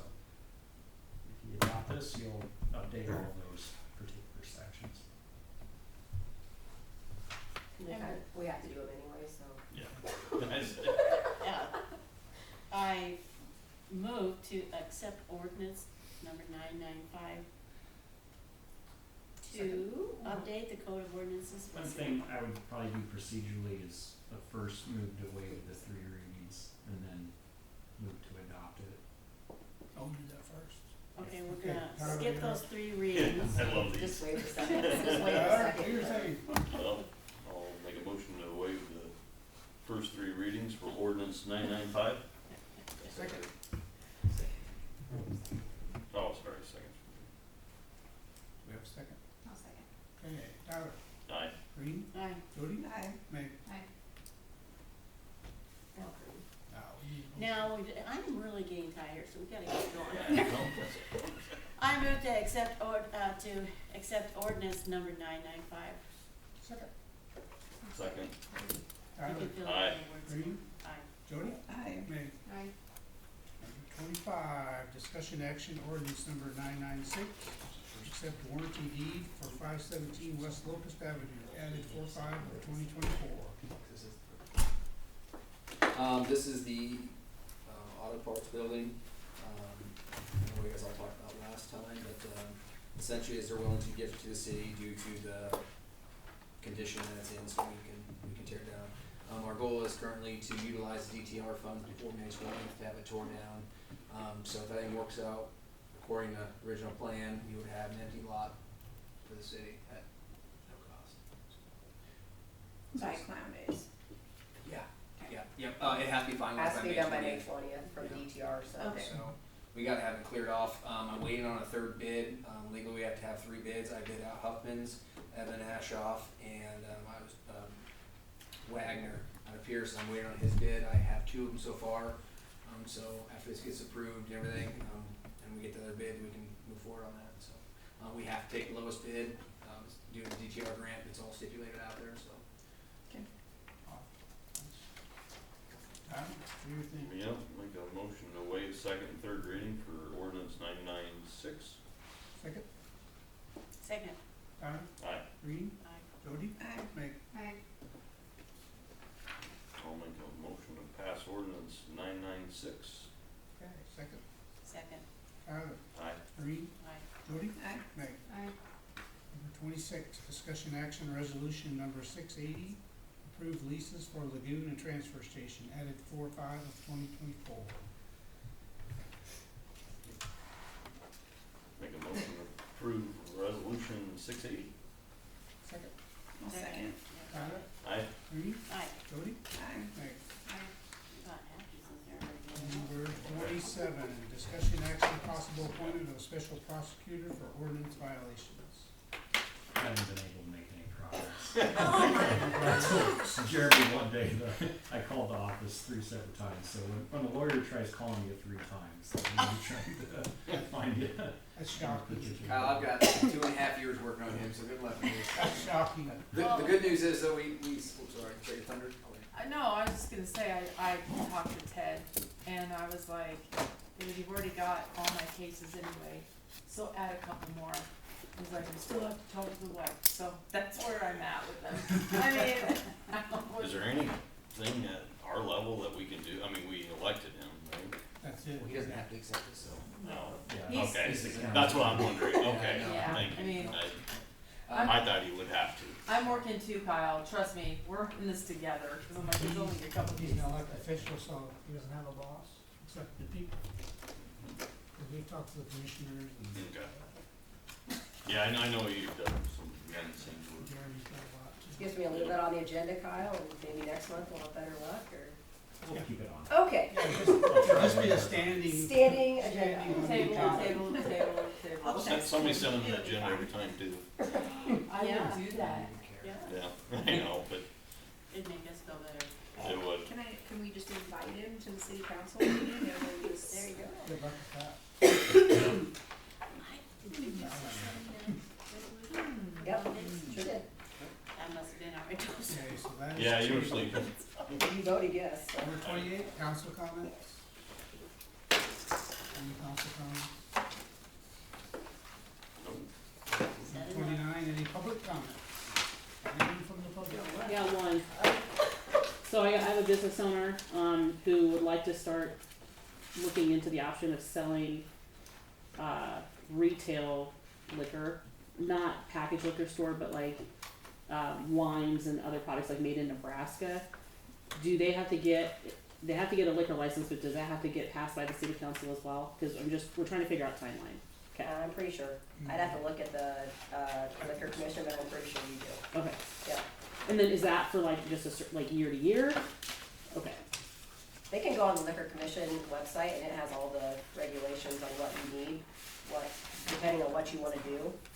It'll walk them through the steps too, what they have to do, so, Okay. or they can stop in and I can walk them through it, so I can look it up for them, but okay. yeah, it's all out there on their website. They even have nice PowerPoints for you. council, maybe you guys covered it last time. No, this happened, but we did resolve all of our problems with dogs and tickets and weird stuff. We just meant back and forth, just meant. Oh, so like all the things we talked about, it's all resolved. We met with the mayor and the chief and myself, and we resolved all the issues, and so luckily we don't need a prosecutor currently, like an immediate stance, so. For the You dog wanna thing, so. Go back to The dog thing, the ordinance then, Yes, for next month? and I was gone obviously You wanna before I wait? could even do anything, so maybe put that on the agenda for next month for the ordinance, so. Yeah, Speaking of dogs, I'm working on a dog park for another community, so if you would like a dog park, I've cracked the code. no. They just run free in town, so they've got the whole city. They got a whole town to run. I mean, Nobody does money in that one. Don't say I didn't offer, when Thank people you. say, how come so-and-so has a dog park and we don't, because I Yeah. offered. Reminder, your meeting next month is on Monday, Yes. not Tuesday. So Tuesday you'll be voting, so. you better be voting. You better be voting on Tuesday, but Monday is on the 13th.